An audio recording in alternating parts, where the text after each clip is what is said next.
Compartilhando o link de mais um estudo aqui no Beit Midrash Livre, Talmud Bavli, Berachot 14b.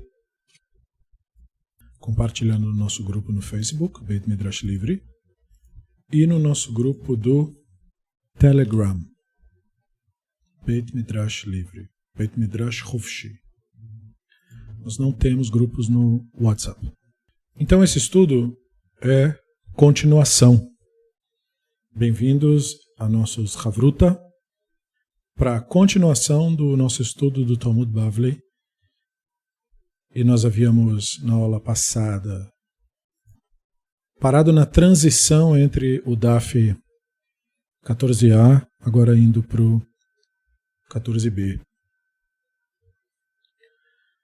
E nós vamos então dar continuidade à discussão que o Talmud já estava fazendo. Na nossa última aula, nós paramos num parágrafo que dizia Amar Rabi Abau, Amar Rabi Yohanan. Alachá que Rabi Yehuda de Amar ben Eloheichen leemet veyatziv lo yafsik. Então, o Rabino Abarro disse que o Rabino Yohanan tinha dito que a alachá, a regra, portanto, prática, estaria de acordo com a opinião do Rabino Yehuda, que era quem havia dito que não se pode interromper entre a frase Eloheichen e Emet veyatziv. Amar Rabi Abau, Amar Rabi Yohanan. Ma'eta amei de Rabi Yehuda dirtiv. Então aí a pergunta foi feita. O Rabino Abarro disse que o Rabino Yohanan havia dito. Qual é a razão da opinião do Rabino Yehuda? Esta frase evoca o verso, como está escrito, e aí ficou para dizer o que estava escrito. Então, apenas como um complemento de raciocínio, essa ideia de que não se pode interromper entre Eloheichen e Emet veyatziv quer dizer que não se pode interromper ou pausar entre o final do terceiro parágrafo do Shema, do rito do Shema, e o começo da bênção que segue o Shema, que é a bênção chamada Emet veyatziv, de acordo com a opinião do Rabino Yehuda. Razão pela qual o Ramban legisla desse jeito no Sefer Ahavá Ilchot Kiryat Shema, capítulo 2, parágrafo 7. Ok. Então, só para a gente saber onde a gente está. Né? Então, a gente começa a analisar os primeiros termos aí do nosso texto. V'Hashem Eloheichen Emet. O Hashem, o Elohim de vocês, o Eloá de vocês, é verdade, é a verdade. É um texto de Irmiyahu 10:10. Então o texto diz, Choser ve'omer emet, ou eino choser ve'omer emet. Depois da conclusão do parágrafo final do rito do Shema, junto com a primeira palavra da bênção subsequente, que começa com as palavras, né? O Hashem, Eloá de vocês, é emet, é a verdade. Hashem Eloheichen emet. Então a pergunta é, se repete emet quando se começa a bênção de Emet veyatziv? Porque o nome da bênção é Emet veyatziv. Então, se o último verso é V'Hashem Eloheichen emet, então se fala depois Emet veyatziv, é assim que faz? Né? Você repete a expressão. Vai prestando atenção de que tipo de questionamento o Talmud está interessado. Porque isso é estabelecimento de rito, né? Então se entende como que os rabinos imaginavam que o rito deveria funcionar. Amar Rabi Abau, Amar Rabi Yohanan, Choser ve'omer emet. Rabba Amar, Eino choser ve'omer emet. Au detachi kamei de Rabba. Shmaya de Rabba de Amar, emet emet, três imne. Amar Rabba, kol emet emet, faça ilchai. Então o Rabino Abau disse que o Rabino Yohanan tinha dito. Se repete emet. Ou seja, se fala Hashem Eloheichen emet, emet veyatziv. O Rabba, porém, disse, não se repete emet.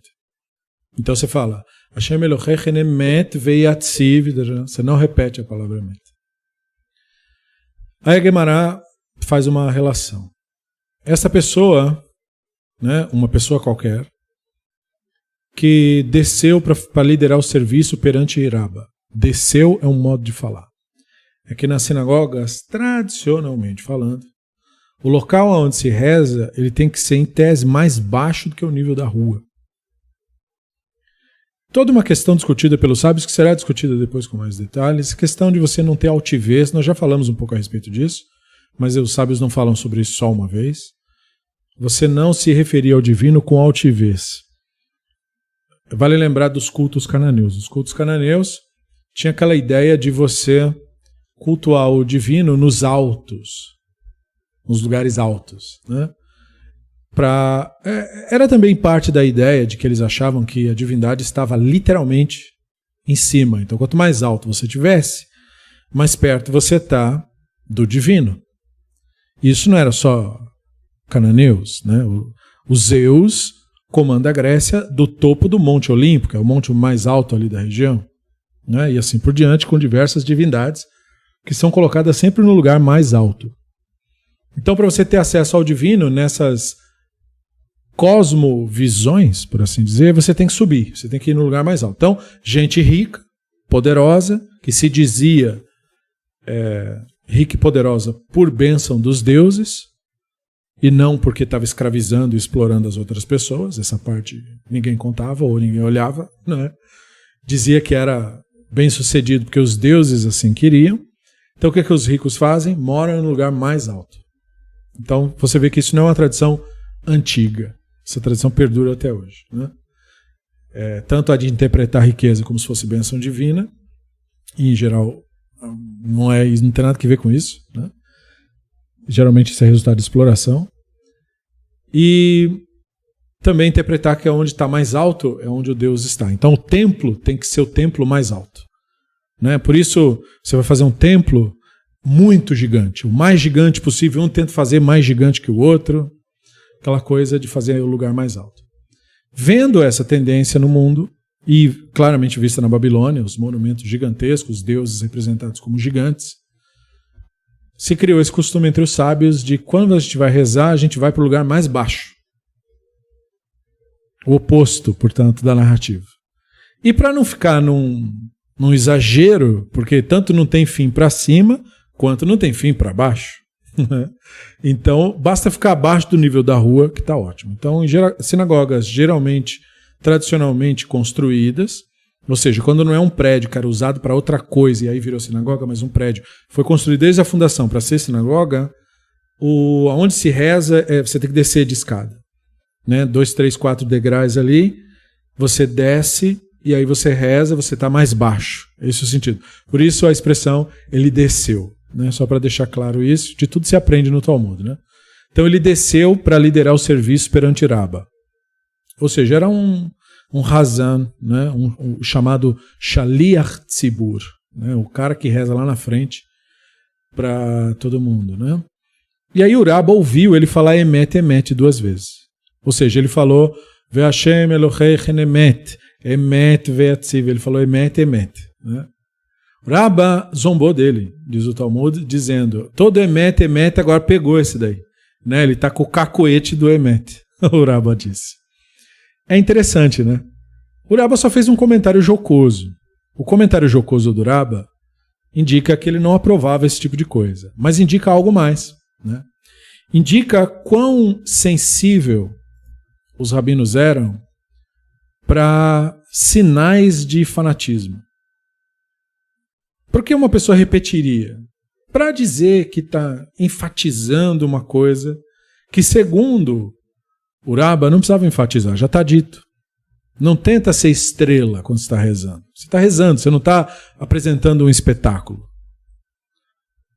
O rito não é um show que você vai fazer para todo mundo olhar para você enquanto você está fazendo a sua performance. Como se você estivesse dançando, para todo mundo olhar seus movimentos e admirar quão bom dançarino ou dançarina você é. Você não é cantor para todo mundo admirar quão bela é a sua voz naquele instante. Naquele instante você está perante o divino, essa é a tese. Você está perante o divino, então você não tem que aparecer com demonstrações de devoção e de que você, olha como você acredita. Porque esse não é o foco ali. Né? A mensagem de tudo aquilo que está sendo feito está no texto. Os termos utilizados apontam para aquilo para o que as pessoas devem focar sua atenção. A atenção das pessoas, portanto, não deve estar em você. Portanto, desvios de rito não devem ocorrer. É por essa razão que emet, nessa leitura, não deve ser repetida, porque você tem ali já a declaração do que é necessário.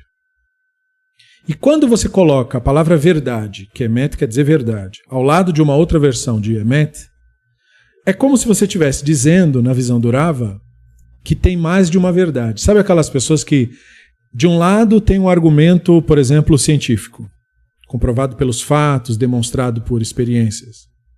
E do outro tem uma teoria conspiratória. Aí as pessoas dizem assim, tem que ouvir os dois lados. Mas não tem dois lados quando um lado tem evidências e o outro não. Você só tem um lado. Então, a mesma coisa quando duas figuras de autoridade, né, dois especialistas em alguma coisa, ou duas pessoas formadas em alguma coisa, dizem coisas incongruentes sobre o mesmo assunto. Quem tem razão? Quem tem evidências. Não é o título da pessoa que dá razão para a pessoa. É a evidência que dá razão. Né? As evidências estão favorecendo apenas um dos lados. Nunca são os dois. Então, aquele que está falando contra as evidências está mentindo. Ah, mas ele tem o título. Não importa. Ele está mentindo. Ah, mas é uma pessoa honesta. Pois agora ele está mentindo. Não interessa se ele era uma pessoa honesta desde... Agora ele está mentindo. Porque as evidências é que determinam o que é verdade. Então você não tem múltiplas verdades. E aqui isso é extremamente sensível. Porque você está falando do divino. Que tipo de verdade o divino é? O divino não é qualquer verdade.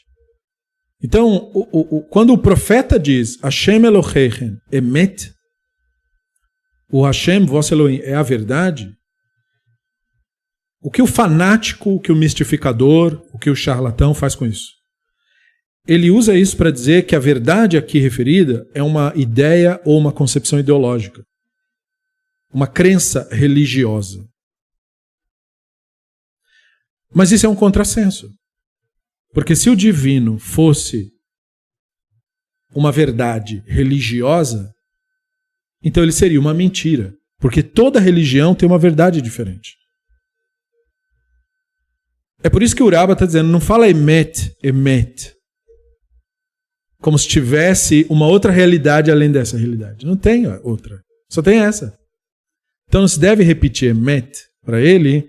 Porque é como se cada um tivesse a sua verdade. E não é assim que funciona. Cada um tem a sua opinião. Cada um tem a sua crença. Mas a verdade não está na boca de cada um. A verdade está na realidade. Então, se a sua crença ou a sua opinião não corrobora com os fatos, não é verdade. Por isso, Hashem Elohechem Emet. O Hashem, vosso Elohim, é a verdade, portanto poderia ser traduzido. O Hashem, vosso Elohim, é a realidade.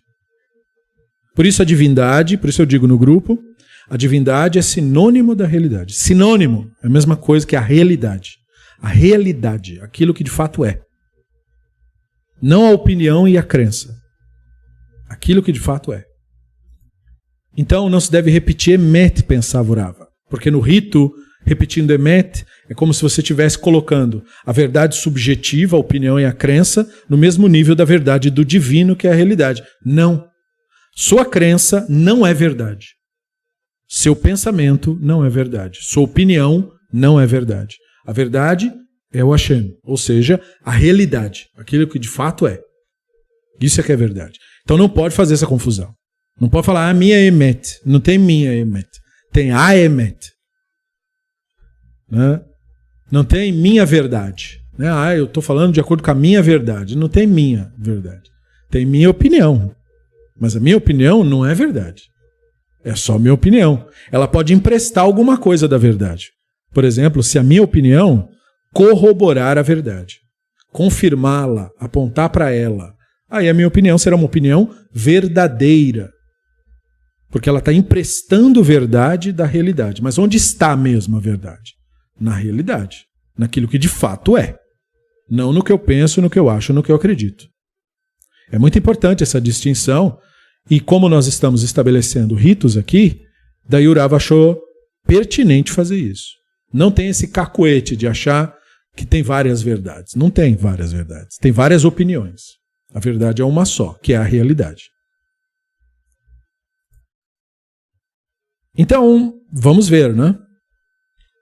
Para onde isso vai. No próximo parágrafo, nós lemos: Amar Rav Yosef, Kama Maliacha Shmatata, Dechiat Rav Shmuel bar Yehuda, Amar Amrin Bimarva Arvit, Dabar al Bnei, Ve'amarta Leichen Ani, Hashem Eloheichen Emet. Então, o Rav Yosef disse quão excelente, né, quão recomendável é essa tradição, esse costume, esse comportamento litúrgico que eu ouvi, ele quer dizer, quando o Rav Shmuel bar Yehuda veio, e quando eles falavam assim, eles queriam dizer da terra de Israel para a Babilônia. Ele não diz de onde, porque isso é subentendido. Por isso que aparece sem o negrito, né? E em Israel, né, na reza vespertina, a da noite, né, eles não recitam toda a terceira porção do Shema, que lida com o ritual do tzitzit, porque não há obrigação de vestir as franjas durante a noite. Em vez disso, eles dizem uma versão condensada da porção, que inclui uma citação do começo e uma citação do final, que no caso quer dizer Bamidbar 15, dos versos 38 e o verso 41, fala aos filhos de Israel e diga a eles, né? E aí termina Hashem Eloheichen Emet, o Hashem, vosso Elohim, é a verdade. Então ele está elogiando, corroborando com o que o Rabba está falando, para mostrar que o pessoal lá de Israel, quando fazia o seu rito, pelo menos na ocasião que ele visitou, era um pessoal bastante atento com essa coisa de inclinações meio fanáticas. Era um pessoal atento, um pessoal que prestava atenção em como o rito estava sendo feito. E aí, quando eles faziam a sequência dos versos lá, eles faziam uma redução no rito, né? Porque como o rito da franja não é obrigatório à noite, eles encurtavam a reza. E é claro que isso apresenta certos problemas ritualísticos. E esse é que é o interessante da citação. Porque as pessoas imaginam, quando estudam tradições como estas, que todo mundo no mundo inteiro tem que rezar de uma maneira uniforme, seguindo... Não, as pessoas não tinham essa postura de ser um Israel católico, universal, que é isso que católico quer dizer.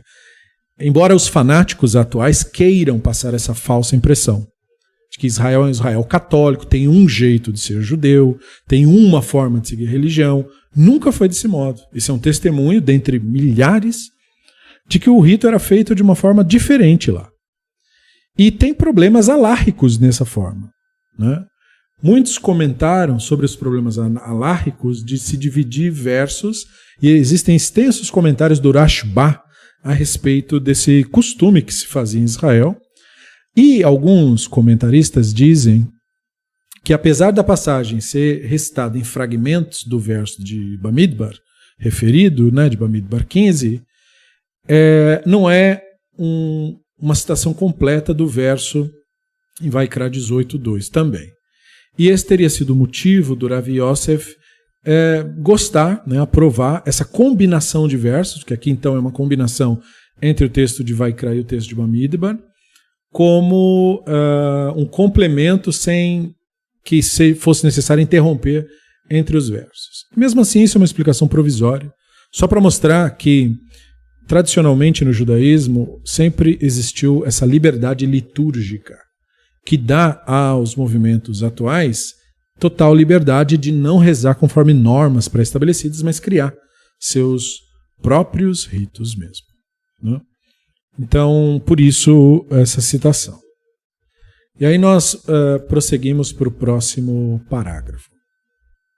Amar leye Abaye, Maye Malyuta, V'cha Rav Kahana Amar Rav, Lo itchil im itchil gomer, V'chi teima ve'amarta lechen lav chavei atchala, Ve'amar Rav Shmuel bar Yitzchak Amar Rav, Davar al bnei Israel, Lehevei atchala, Ve'amarta lechen chavei atchala. Então agora, como tem diversas tendências de comentários, o Abaye escutou ele falar, que achou excelente esse costume de conectar versos de textos diferentes para fazer uma versão mais curta, e falou assim, mas essa tradição é excelente no quê, exatamente? Falou, por acaso o Rav Kahana não tinha falado que o Rav ensinou que não se deve recitar a porção do tzitzit à noite? Então até aí estamos na mesma página, né? Porque você falou que eles faziam isso porque não há essa obrigação. Beleza. Mas se a pessoa começar a recitar um texto como esse, ela tem que completar o texto. E se você disser que a frase fala aos filhos de Israel, que é o começo dessa citação, e diga a eles, não é considerado o começo da porção do tzitzit, por acaso o Rav Shmuel bar Yitzchak não falou que o Rav tinha dito que a frase fala aos filhos de Israel não é considerado o começo da porção ritual do tzitzit, como muitas passagens da Torá começam desse modo, na verdade na frase diga para eles, e a frase diga para eles é considerada começo, e no caso ela vem em seguida, então dá na mesma, no fundo. Então o Abaye quer entender motivações.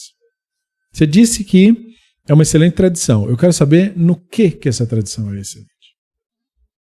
E outra coisa, nós temos Baraita, nós temos outros ensinamentos tradicionais que vão contradizer isso daí e dizer que se você começou a fazer um rito, você tem que concluir ele. Você não pode ficar assim, pegando um pedaço de um lugar, um pedaço de outro lugar. Né? Então, assim, por que você achou que é excelente? Isso mostra, como nós estamos falando, como que os rabinos lidavam com o começo do estabelecimento de rituais. Como eles tinham uma preocupação de que as coisas não viessem por argumento fácil, de que quem falasse alguma coisa demonstrasse, de algum modo, e de que você tem que contrapor os ensinos. Você não pode lidar com os textos da tradição como um todo, e do Talmud em particular, como se você fosse um crente. Você tem que contrapor as coisas. Não é? Então isso que você falou é excelente, por quê? Mas isso que você disse é bonito, só que contradiz o que foi dito pelo outro Rav. Como que se resolve essa questão? E quem tem que responder é quem falou. Né? Ou um discípulo de quem falou, ou alguém que pensa como quem falou. Então esses são os contrapontos. Aí vem o contraponto seguida da parte do Rav Papa. Amar Rav Papa, que savrei de marava, ve'amarta lechen, amelach vayat chala ad de amar ve'asulachen tzitzit. O Rav Papa disse, lá em Israel, eles mantinham a opinião de que a frase, né, você vai dizer para eles, ve'amarta lechen, você vai dizer para eles, não é considerado o começo do texto em si. Então o texto em si só começaria quando se dissesse ve'asulachen tzitzit, e fará para vocês franjas. É aí que começa então o verso. Então o pessoal de Israel, na hora que ia estabelecer rito, eles eram bastante pragmáticos.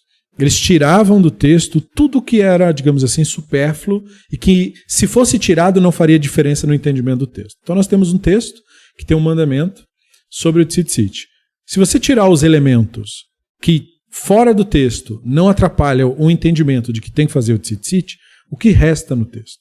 Então eles fazendo esse exercício, eles entenderam que as falas que vinham antes no verso, né? Hashem falou a Moshe dizendo, fala aos filhos de Israel e diga-lhes.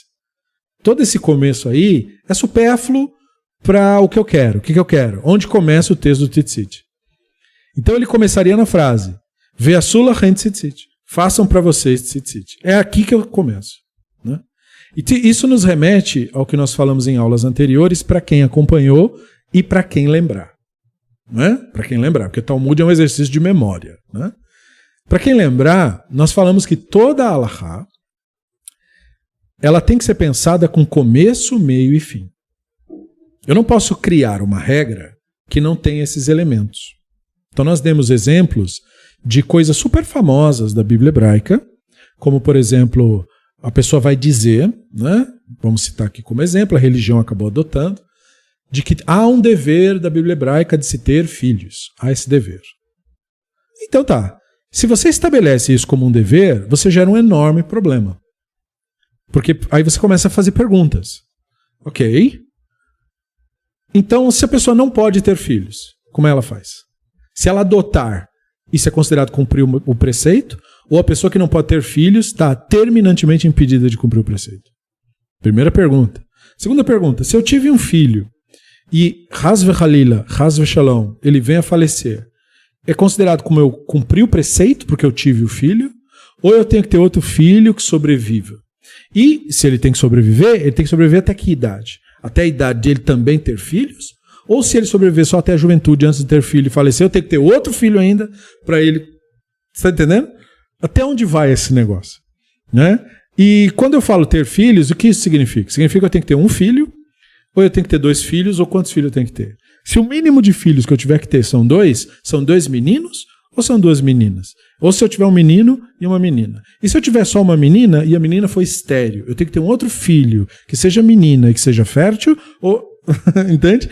Então, olha, toda essa jurisprudência, ela gira, ela orbita a ideia de ser um preceito ter filhos.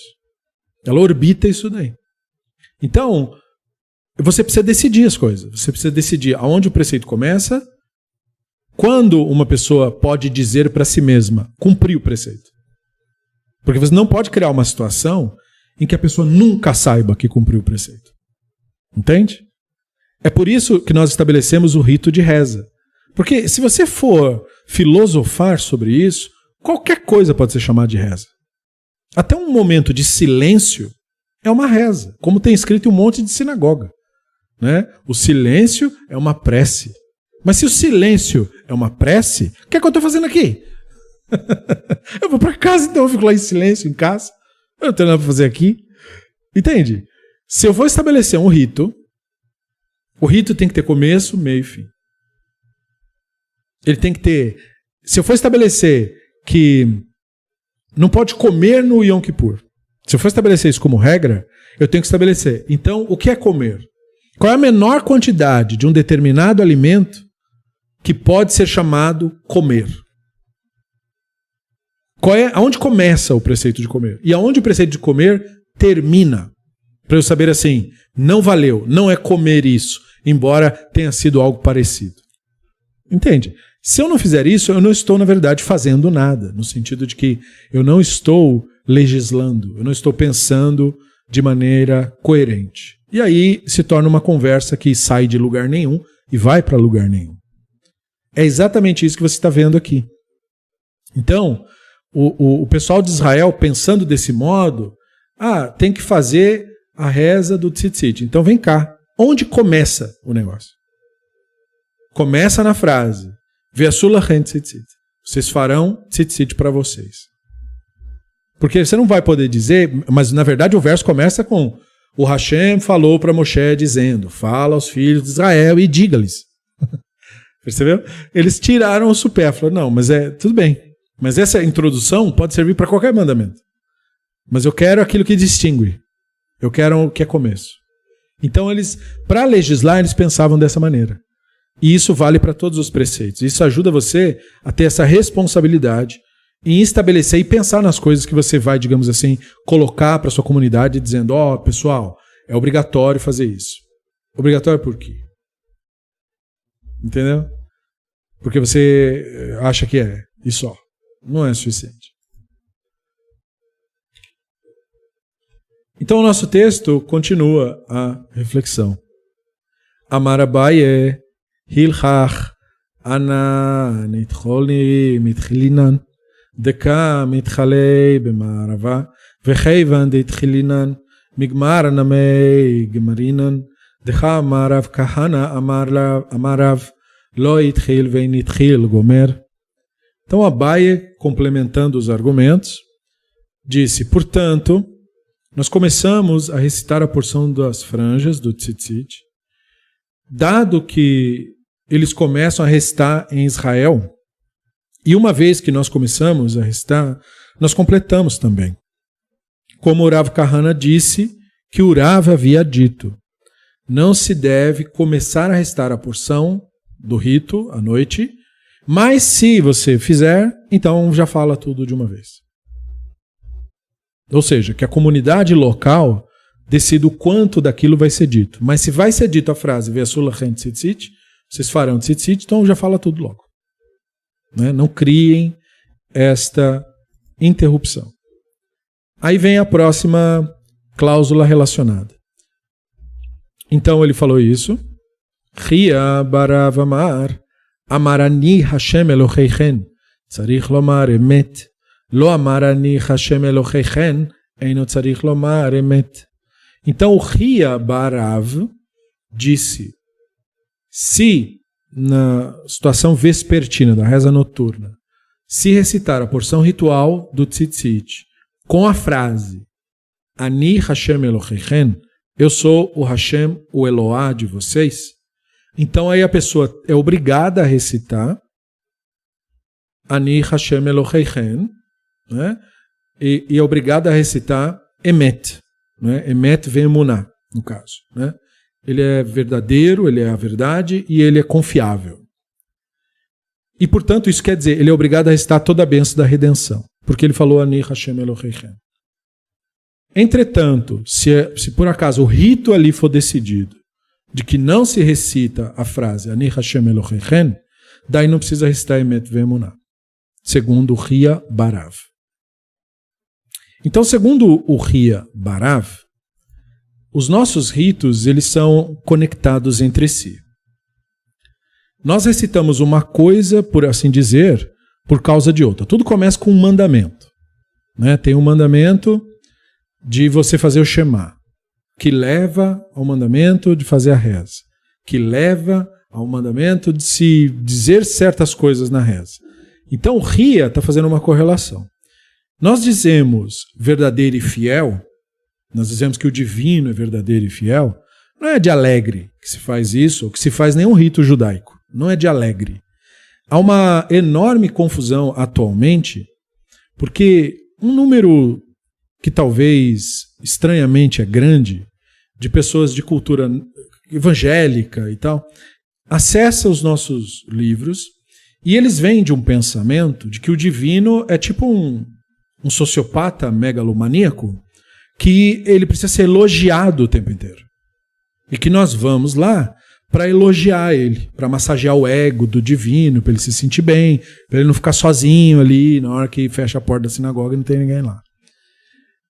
E quando você vem de uma cultura com esse tipo de mentalidade, de que o rito é uma maneira de você agradar o divino, como se usa na expressão popular, né? Adorar, essa coisa do adorar. Então fica lá a figura do super-herói e as pessoas se prostrando e adorando, aquela coisa que eles gostam de imaginar como se isso fosse algo assim digno de uma pessoa fazer, né? Não é, no fundo, na verdade. A nossa relação com o divino não deve ser uma relação de escravo e senhor de escravos, ou de ameaçados e dominados pelo supremo líder da Coreia do Norte celestial. Entende? Tem que ser uma relação que é muito parecida, já falamos isso em outras aulas, com a admiração que você tem quando você é, por exemplo, cientificamente alfabetizado e você consegue ver ou perceber ou se conscientizar da beleza do universo, por exemplo, ou da natureza, por exemplo, não é?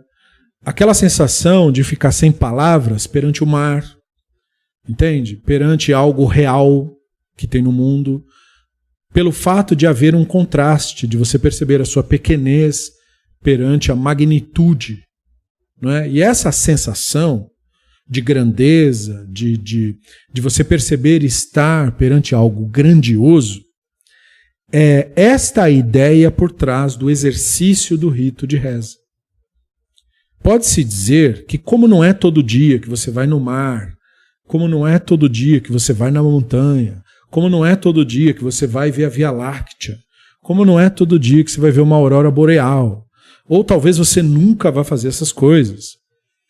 Você precisaria ter alguma coisa no seu dia a dia que te comunicasse essa sensação, a necessidade de você nutrir em você mesmo essa sensação de grandeza, de estar perante o grandioso. Essa sensação é fundamental para o estabelecimento do papel do ser humano como um ser consciente no mundo. E a perda desse tipo de percepção da realidade também nos embrutece, nos torna insensíveis para com o planeta, para conosco, para com a realidade à nossa volta. E aí culmina em questões sociais, né? Aí nós perdemos também a nossa admiração pelo outro ser humano, pelas outras formas de vida que tem no planeta. Então veja, o rito é um pequeno gesto, mas ele é como se fosse uma âncora, que por mais distante que você vá, ele te mantém preso naquele conceito que é importante, que é fundamental. É por isso que não se pode perder isso, no caso. Porque se a essência do que o rito for perdido por uma forma de, em vez de fazer o rito da maneira como é proposta, a pessoa vai numa sinagoga para idolatrar o Hashem, que é o que geralmente acontece, idolatrar o Hashem é muito diferente de fazer o rito. Você pode idolatrar o Hashem com o Sidur na mão. É a imaginação que trata o divino como o déspota celestial. É quando você vai lá para inflar o próprio ego. Quando você vai lá para se mostrar religioso. Quando você vai lá para mostrar-se para o líder religioso que está ali para que ele te aceite como subescravo dele. Enfim, não tem nada que ver com o divino, nenhum desses gestos e nenhuma desses conceitos. Não é? Porque o caminho da espiritualidade ele é um caminho bastante solitário. Então, quando você se propõe a fazer, de fato, o rito, e você se propõe a evocar o divino, e pensar no divino como o verdadeiro e fiel, você deve lembrar que você não está elogiando o divino. Não é possível, aliás, elogiar o divino. Porque não importa o que você diga, concorda? Vindo de você é pouco. Não importa o que eu diga. Vindo de mim, o que isso significa? Né? Se você quiser uma comparação, é como você pegar um gênio de alguma área e aí esse gênio é chamado de grandioso por uma pessoa absolutamente ignorante sequer de quem ele seja ou do que ele faz. É como uma pessoa que não conhece um grande gênio da ciência e diz, você parece uma pessoa bem inteligente. Mas o que isso quer dizer? Você não sabe nem quem é a pessoa. E nem o que ela faz e qual contribuição ela de fato deu. E, portanto, o que você diz não é mais do que um rebuscar de comentários que saiu de lugar nenhum e vai para lugar nenhum. Assim é o nosso elogio para o divino. Não quer dizer nada isso. Seria absurdo pensar que o divino dependeria do elogio de um ser tão inconsciente quanto o ser humano. Né? Que o melhor dos elogios é uma ofensa. A nossa espécie é tão arrogante que antes de adquirir conhecimento suficiente sobre a natureza se autoproclamou sapiens, né? A sábia. E todas as atitudes coletivas dos seres humanos mostram que nós somos inteligentes. Mas sábios, nós não somos sábios. Coletivamente falando, a humanidade não é sábia. É tanto que ela está se destruindo. Em vez de melhorar o planeta, ela está condenando o planeta à extinção. Não há nenhuma sabedoria nisso. Então por que sapiens? Por causa da ignorância. Então veja, nós fomos nos elogiar e nós mostramos a nossa estupidez. Então, da mesma forma, como é que nós vamos chegar perante o divino e achar que as coisas que eu falo no rito são elogios meus ao divino? Né? Se eu tivesse algum elogio para dar ao divino, eu deveria me calar. O melhor elogio que eu posso dar ao divino é ficar em silêncio. Então não é isso. Mas se não é isso, por que então nós fazemos as declarações que fazemos? Por que nós temos que, se dissermos a frase, que não é nossa, é do texto, né? Ani Hashem Eloheichem. Eu sou Hashem vosso Elohim, nós somos obrigados a dizer Emet ve'atziv. Ora, pelo fato de termos dito aquilo que a Torá registra, de que o Hashem declara de si, que ele é o nosso Elohim, a nossa força, né? Todas as forças da realidade que nos constituem, isto é o Hashem, nós temos que reconhecer os fatos. Então, quando eu digo verdadeiro e confiável, verdadeiro e fiel, eu estou atestando isso perante os fatos.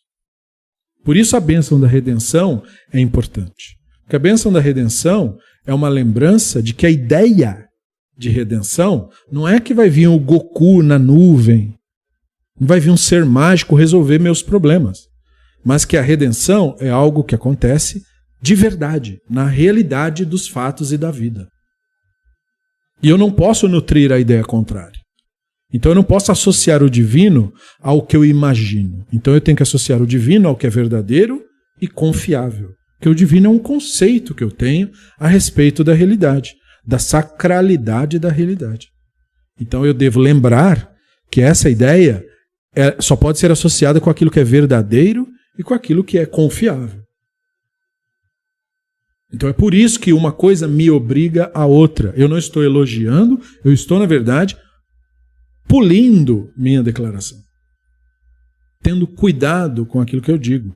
Daí a ideia de ter um sidur. Para que você diga o que diz com cuidado. Com cuidado. Não é lembrando aquela velha frase do Shlomo, quando você estiver perante o Hashem, você tem que ter cuidado com as suas palavras. Cuidado com o que você fala. Aqui não é lugar de exercício da imaginação, como em geral se faz. Aqui é lugar de reflexão, né, sobre os fatos. Então, por isso, essa associação do Ria Barav, que levanta discussões da parte do Talmud, porque o Talmud é uma obra investigativa. Então, como ele disse isso, a Gemara pergunta em seguida,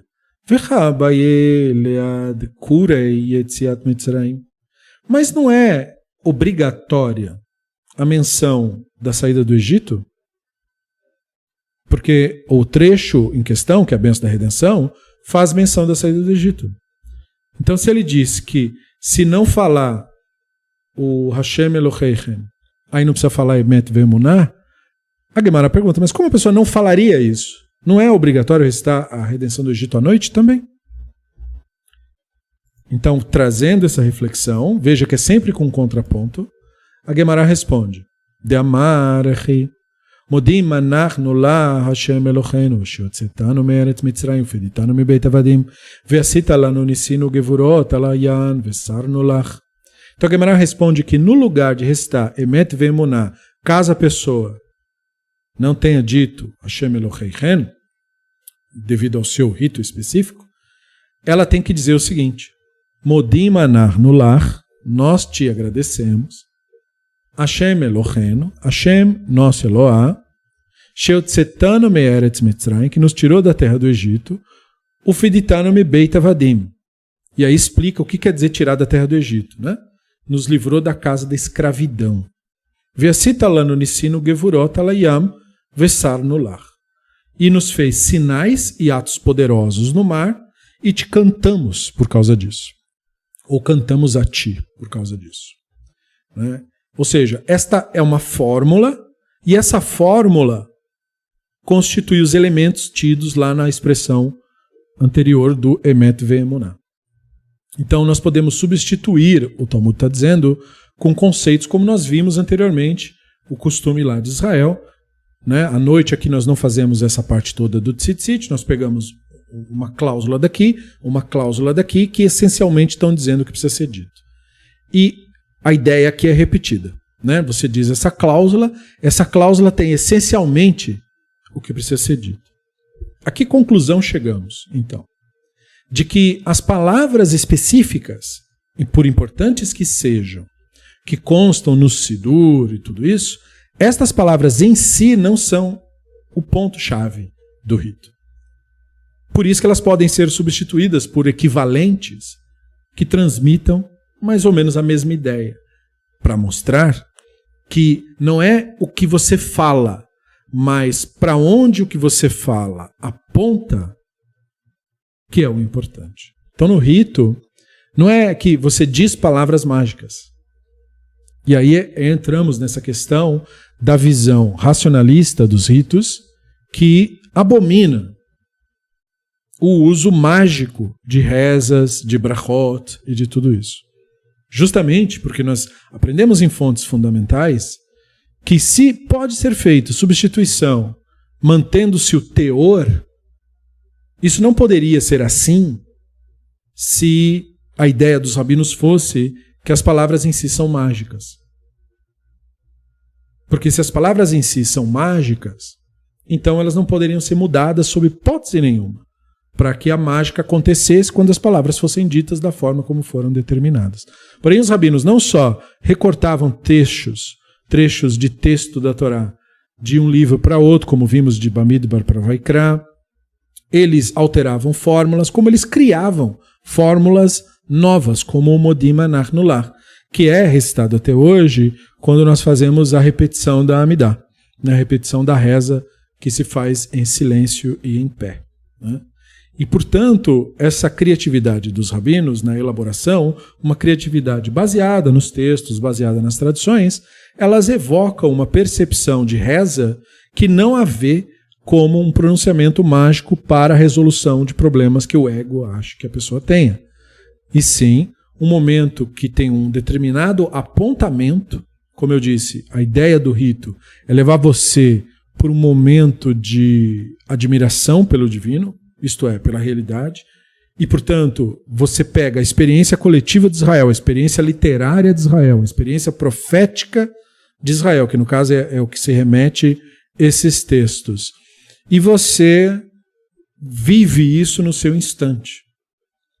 Você está perante o grandioso, nesta pequena porção do seu dia. Como eu falei, não é todo momento que você está olhando a Via Láctea, não é todo momento que você está perante o mar, não é todo momento que você está perante a grandiosidade na realidade, devido ao sistema atual que o ser humano vive assim há séculos, né? Um sistema de constante e mútua exploração que desumaniza, que tira dos seres humanos a capacidade, digamos, de curtir o planeta em que eles estão, né? Você entra nesse planeta, passa anos nesse planeta, e você só extrai momentos grandiosos de maneira artificial, não por você mesmo, mas quando um tipo de entretenimento proporciona isso para você. Até isso você tem que comprar, né? Você tem que comprar acesso à natureza, você tem que comprar acesso aos céus e ao mar, e tudo isso hoje é mercantilizado, né? E as pessoas às vezes perdem um pouco de noção do fato de que isso é uma loucura, porque você é desse planeta, é seu planeta, né? Esse mundo, você faz parte dele.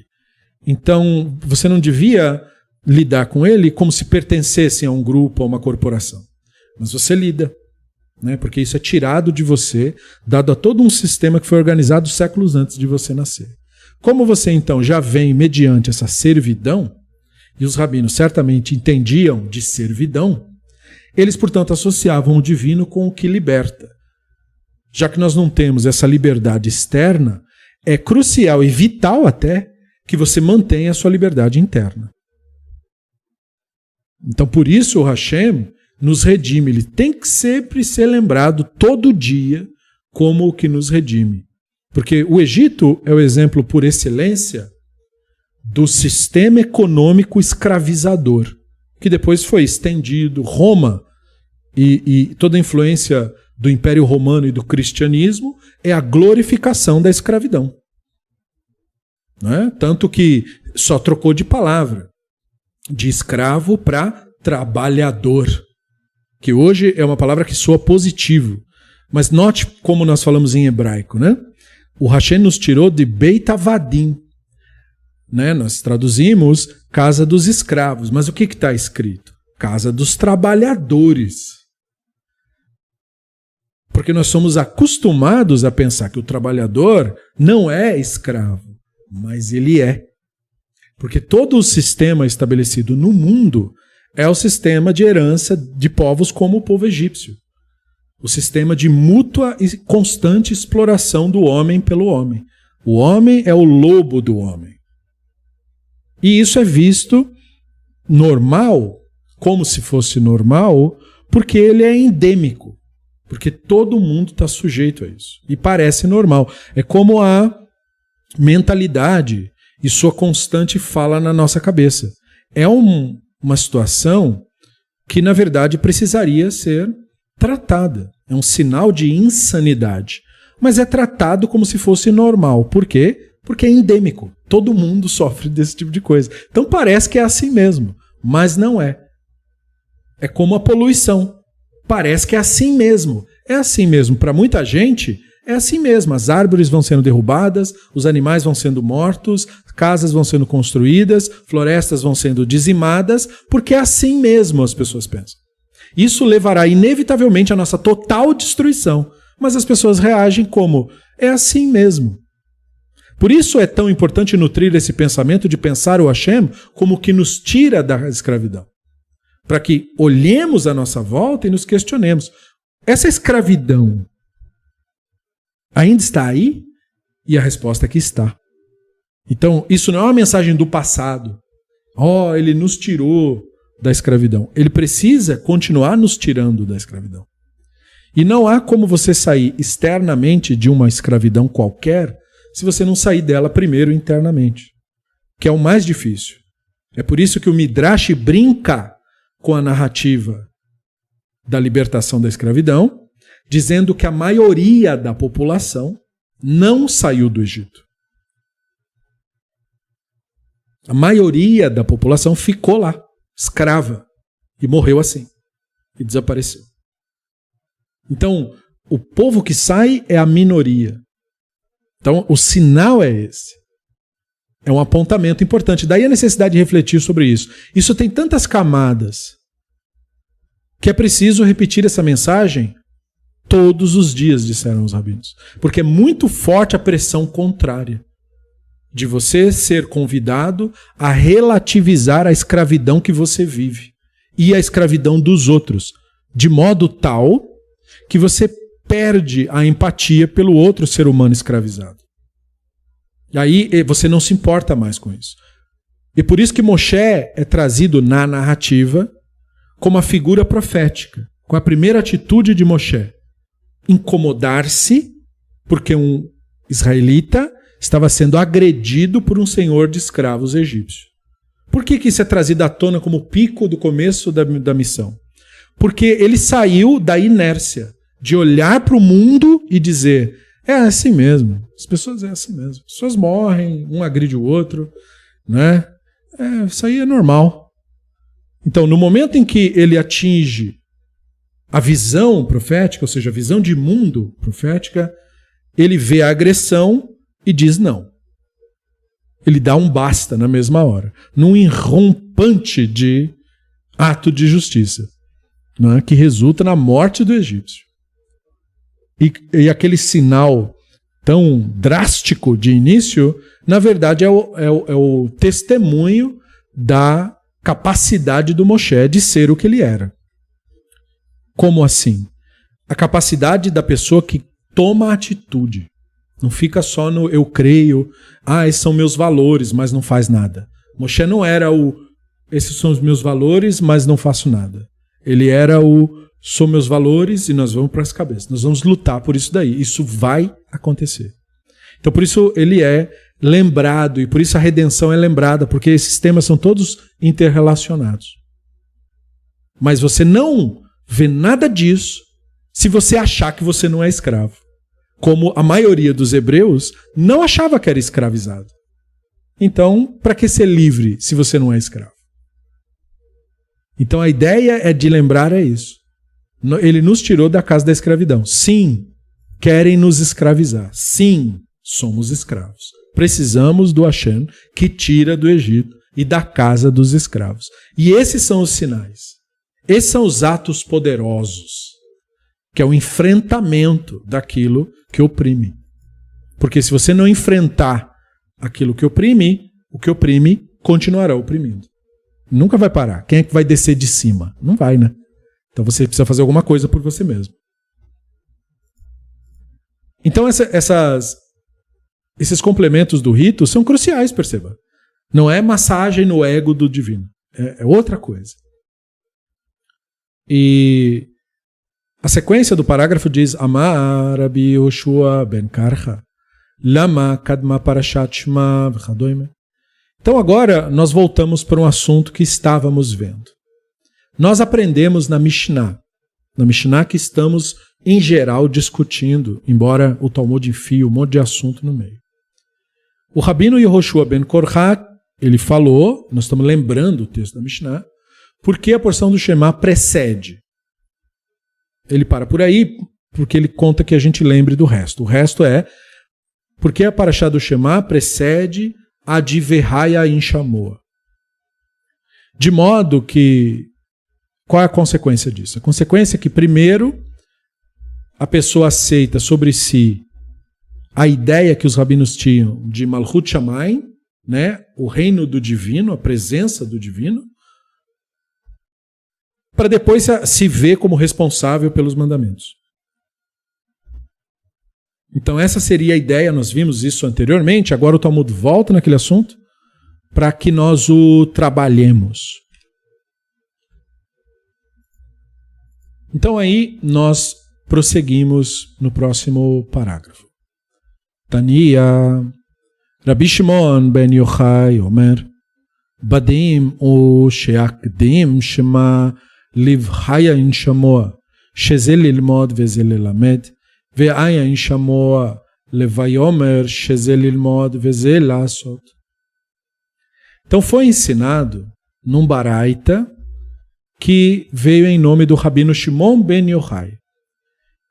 E ele deu uma interpretação diferente sobre o porquê das ordens do Shema. Na versão dele, se diz, o certo, né, seria assim, o Shema precede Verraia em Shamoa, porque o Shema inclui uma diretiva, uma ordem de se aprender. E o Verraia em Shamoa inclui uma diretiva de ensinar. Então, ou seja, você tem que primeiro, para achar que você pode ensinar, você tem que primeiro aprender. Não era incomum, na época do Rabino Shimon ben Yochai, surgirem pessoas que, empolgadas por crenças religiosas, acreditavam-se no dever ou com capacidade de ensinar, por qualquer razão insana que elas mesmas inventavam, do tipo, o Deus falou que eu tenho que fazer isso. E ele via muito isso, especificamente ele, porque ele era de uma turma onde isso era muito mais popular. Shimon bar Yochai, ele era discípulo da escola do Rabino Akiva, uma escola que fomentava muito a empolgação. Nós vimos isso no estudo do Heschel, Torah Min HaShamayim Be'Aspaklar Shel Dorot.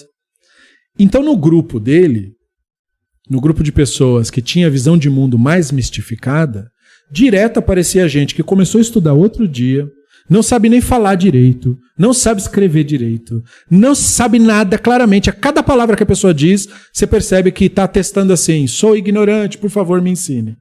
Mas a pessoa se acredita, por qualquer razão, professor. Sabe a pessoa que não fala hebraico, aí quer ensinar hebraico? Sabe a pessoa que não sabe de história e quer ensinar história? Sabe? Não entende de política, não lê a respeito, e aí quer falar, quer determinar o que política é, o que não é e tudo isso. Então, isso não é um fenômeno pós-moderno, né? Esse fenômeno tem desde o mundo antigo. E naquela época, principalmente quando o assunto é religião, é muito comum, né, ter gente que tem essa falta de autocrítica, né? Porque é só você olhar para si mesmo, perceber-se, né, o volume de equívocos que se comete e você fala, bom, eu ainda não estou apto para isso, né? Eu tenho que estudar primeiro, aprender primeiro, direitinho, memorizar o que tem que memorizar, aprender direitinho o que tem que aprender e tal, para depois eu querer lecionar sobre isso, que, né, é uma responsabilidade, as outras pessoas não podem ser iludidas. Mas geralmente quem faz esse tipo de coisa não tem muita empatia pelos outros, não está nem aí, na verdade. E aí, portanto, isso era muito comum. Então o Shimon Ben Yochai usava o texto do Shema para dar esse tipo de ideia. Nós falamos Shema antes de Verhaen Shamoa, porque Shema ensina que você tem que aprender. E Verhaen Shamoa ensina que você tem que ensinar. Mas antes de ensinar, você tem que aprender. Então, para ele, a ordem do Shema tinha esse tipo de mensagem. É criativo, não é? Tem um pouco de se extrair dessa ideia do texto em si, mas na verdade, é algo bastante criativo da parte dele. E aí ele diz assim, e similarmente, Verhaen Shamoa vem antes, tem que vir, né, na visão dele, antes de Vaiomer, que é o final, o parágrafo final do Shema, porque Verhaen Shamoa inclui a diretiva de ensinar, como nós falamos, mas a porção do ritual inclui a diretiva, né, a ordem, o dever de fazer. Então tem tudo isso, né? Você não pode falar daquilo que você não faz.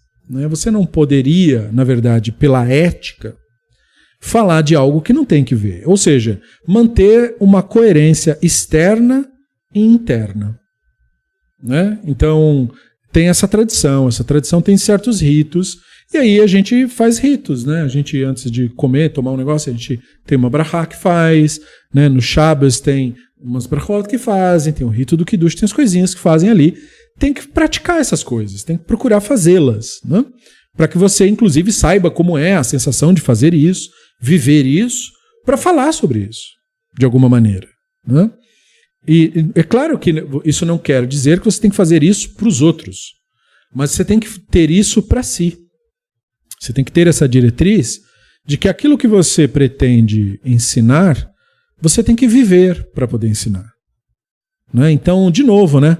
Quem pretende ensinar essas coisas, pretende o que com isso? Né? O que é o divino? Então, se a pessoa tem uma visão mágica do divino, tudo que ele falar a esse respeito vai refletir um pouco desse delírio que ele nutre na cabeça sobre o que o divino seria. Né? Mesma coisa quem acredita em ídolos e tal, e reza para ídolos e não sei do que. Tudo que ele falar, ele vai acabar criando um link com isso daí, porque você não pode dissociar o que você fala da pessoa que você é, da vida que você vive, de fato. Então não há como dissociar as coisas. Então para ele, Shema, Verhaen Shamoa, Vaiomer são as diretrizes de você primeiro estuda, depois você ensina e você pratica. Porque não existe melhor forma de você aprender alguma coisa do que na prática mesmo. Para você ensinar, você também tem que aprender. Ensinando se aprende, né?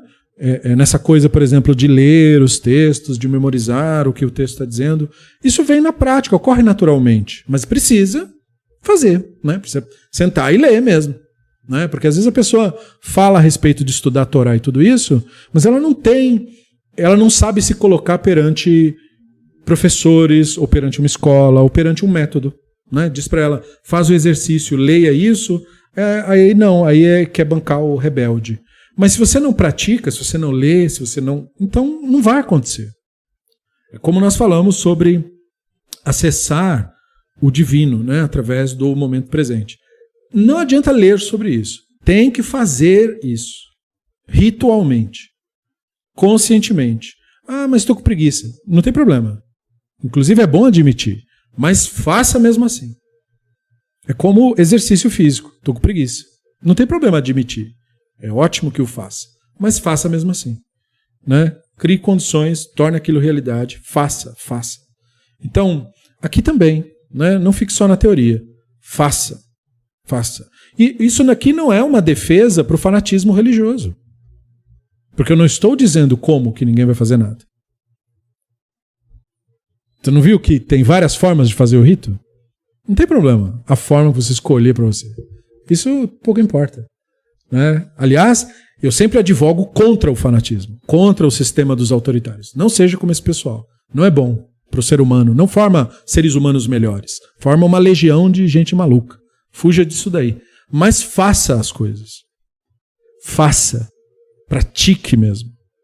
Sabe? Essa coisa de estar perante o divino, de treinar, estar perante o grandioso, isso é importante. Todo dia. Fazer esse exercício de estar perante o grandioso. Isso é muito importante. Então essas são propostas para isso. Né? Então excelente ensino aí do Shimon Ben Yochai. que caracteriza seus reais ensinamentos, não os que são falsamente atribuídos a ele. Esse é um real ensinamento do Shimon Ben Yochai, fantástico. E aí vem a próxima cláusula, que fala assim, Atushma lilmod itbaye, lilamed velasot labe, vehaktiv, veshinantam, ukshartem, uchtavtam, vetou, vehaya inshamoa lilamed uda itbaye, velasot leitbaye, vehakativ, ukshartem, uchtavtam. Aí a Guemará faz a seguinte pergunta em cima do que ele falou.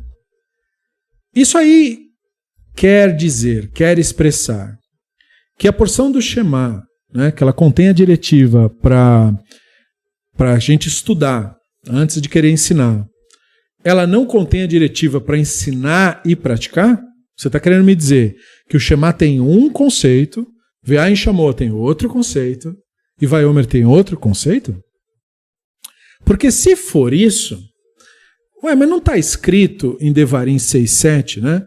Que é, portanto, o da primeira diretriz, que era para ser só aprender, lá também está escrito, e ensinarás aos teus filhos.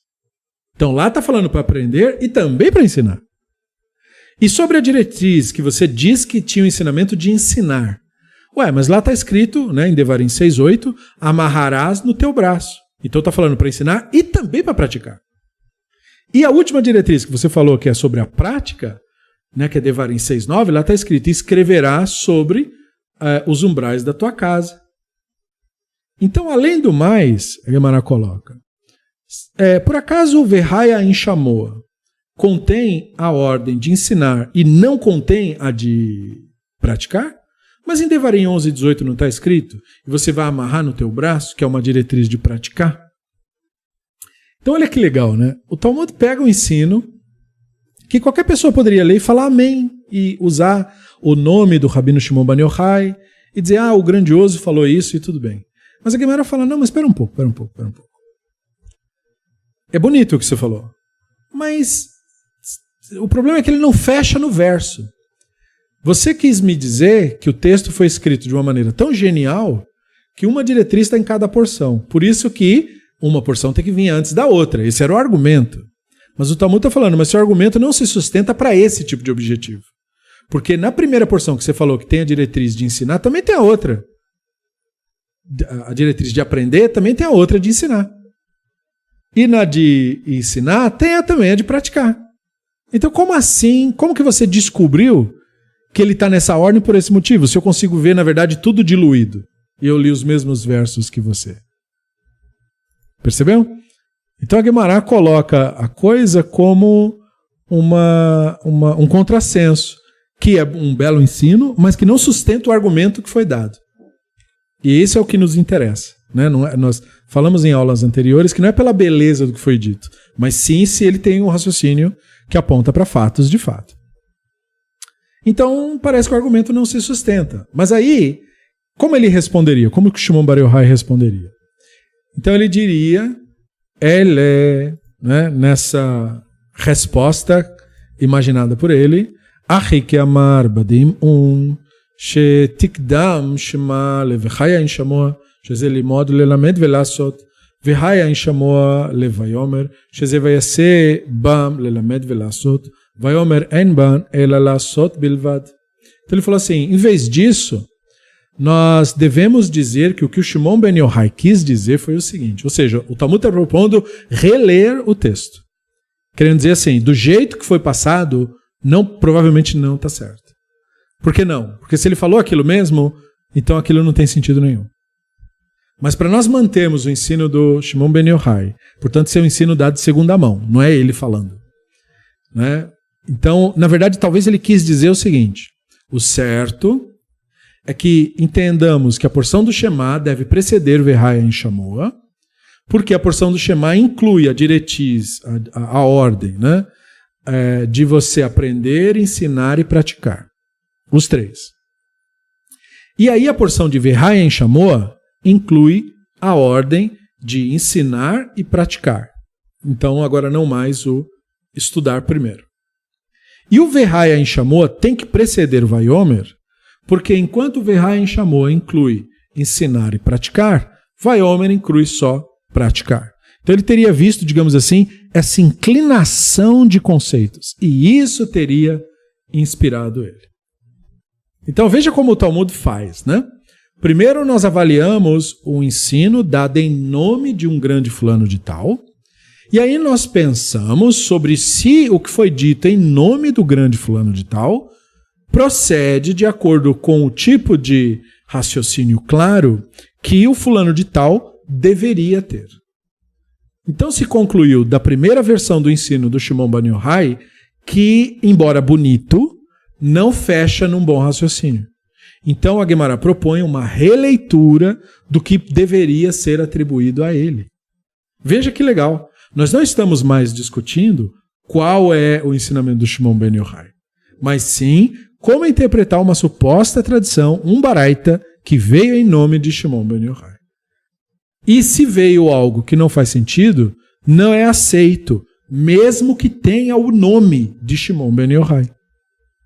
Isso é uma lição preciosíssima. Não é? Porque o que se está fazendo com Shimon Ben Yochai aqui? Como ele é uma figura muito estimada, se está julgando ele favoravelmente. Se está fazendo o que com ele? Bom, do jeito que você falou, não faz sentido o argumento. Então ele não deve ter dito isso. Usando o mesmo teor do que você falou, talvez a intenção tenha sido essa. Olha que legal, né? Então você posicionou melhor o argumento. E aí a Guemará continua essa análise num próximo parágrafo. Vetei pod leye midrabi Yoshua ben Karcha. Chada veod amar. Chada kedei shetkabel alav ol melchut shamayim tchila ve'ahar kach yikabel alav ol mitzvot ve'od mishon deitbach hanei milei acharei nayeta. Então a Guemará pergunta assim, então deriva disso, ó. Deriva do seguinte, que a porção do Shema é recitada primeiro, não de nada disso que o Shimon Ben Yochai falou, mas da declaração do Rabino Yehoshua ben Korcha. Aí a Guemará coloca, mas ele declarou uma razão e a outra. Porque o Rabino Shimon Ben Yochai não discordava do Rabino Yehoshua ben Korcha, ele simplesmente sugeriu uma explicação adicional, né, da seguinte maneira.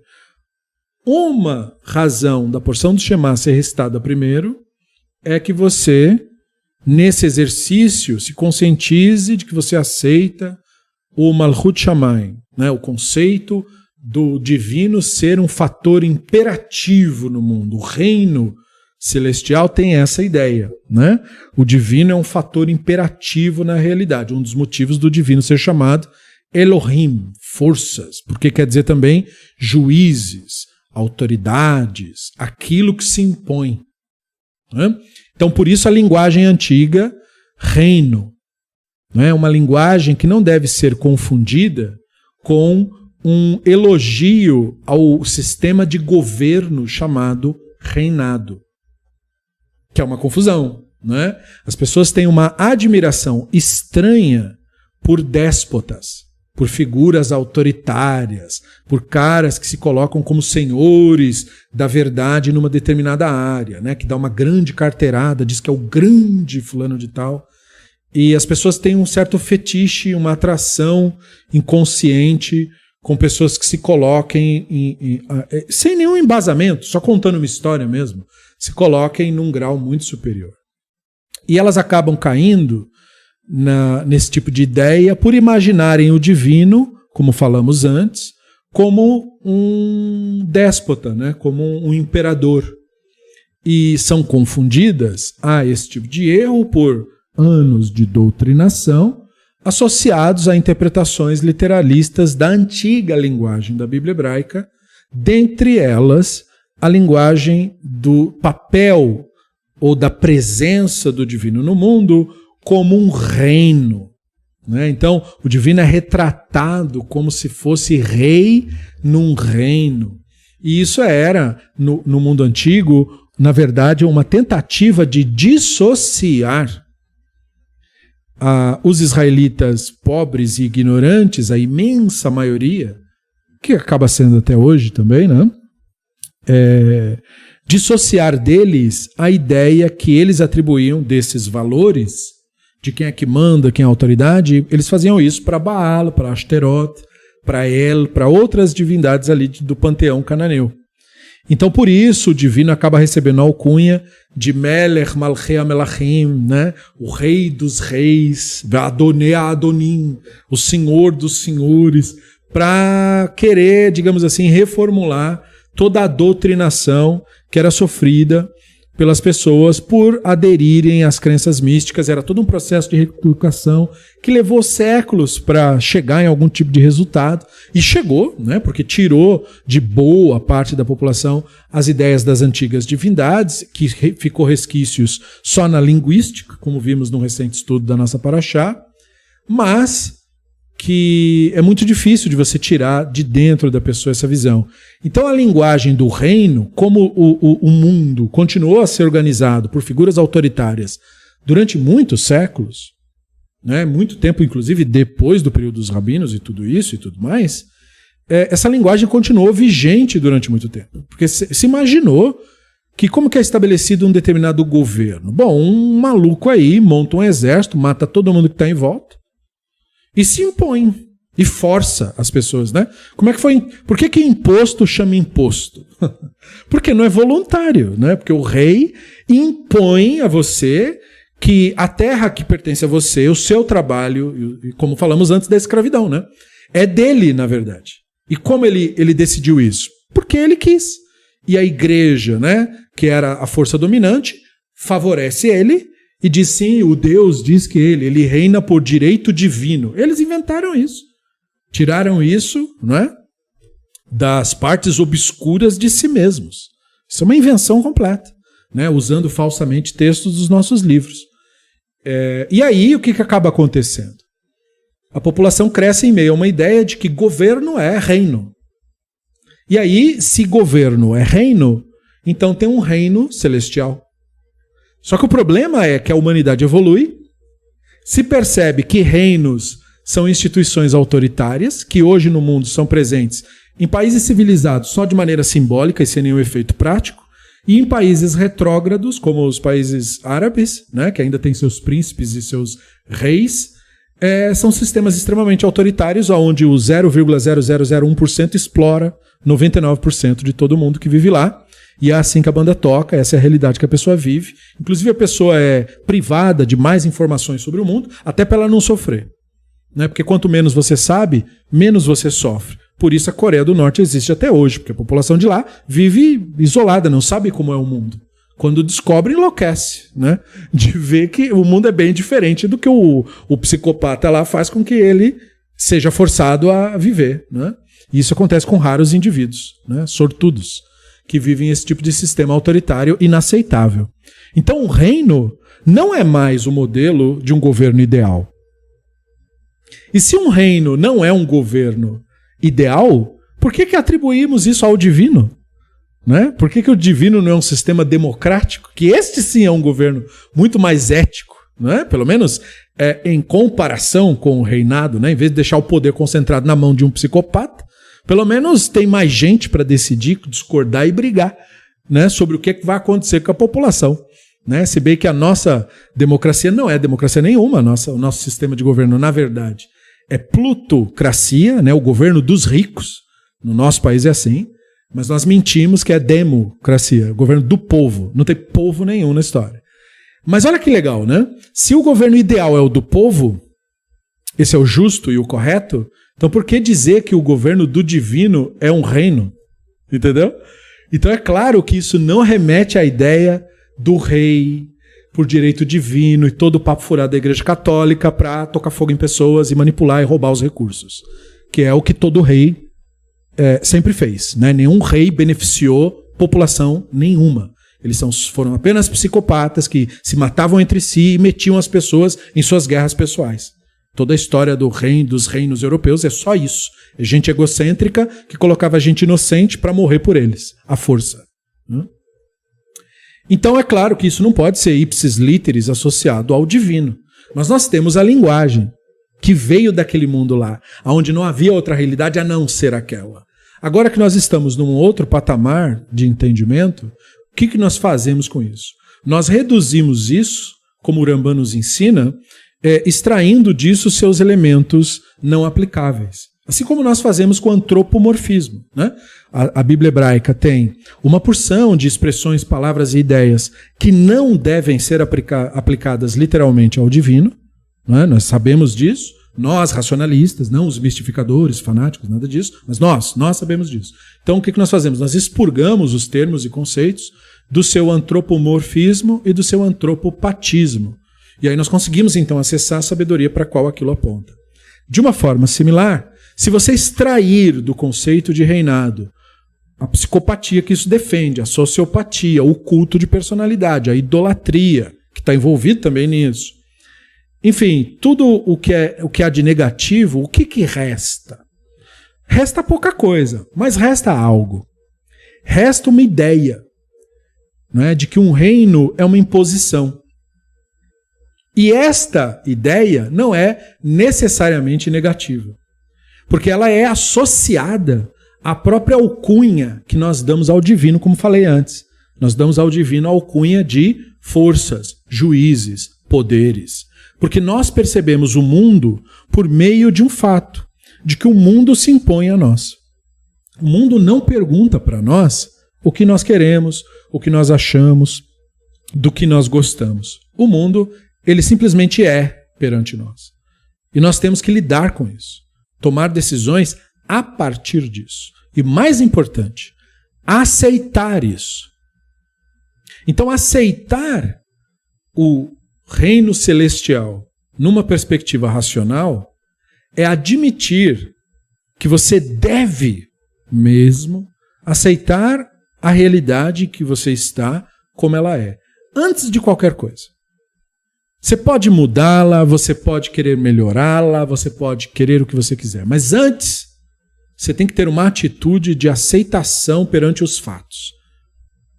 E a principal causa da fuga do caminho da racionalidade para uma busca de misticismo é o desejo de fugir dos fatos, de fugir da realidade, de viver uma fantasia.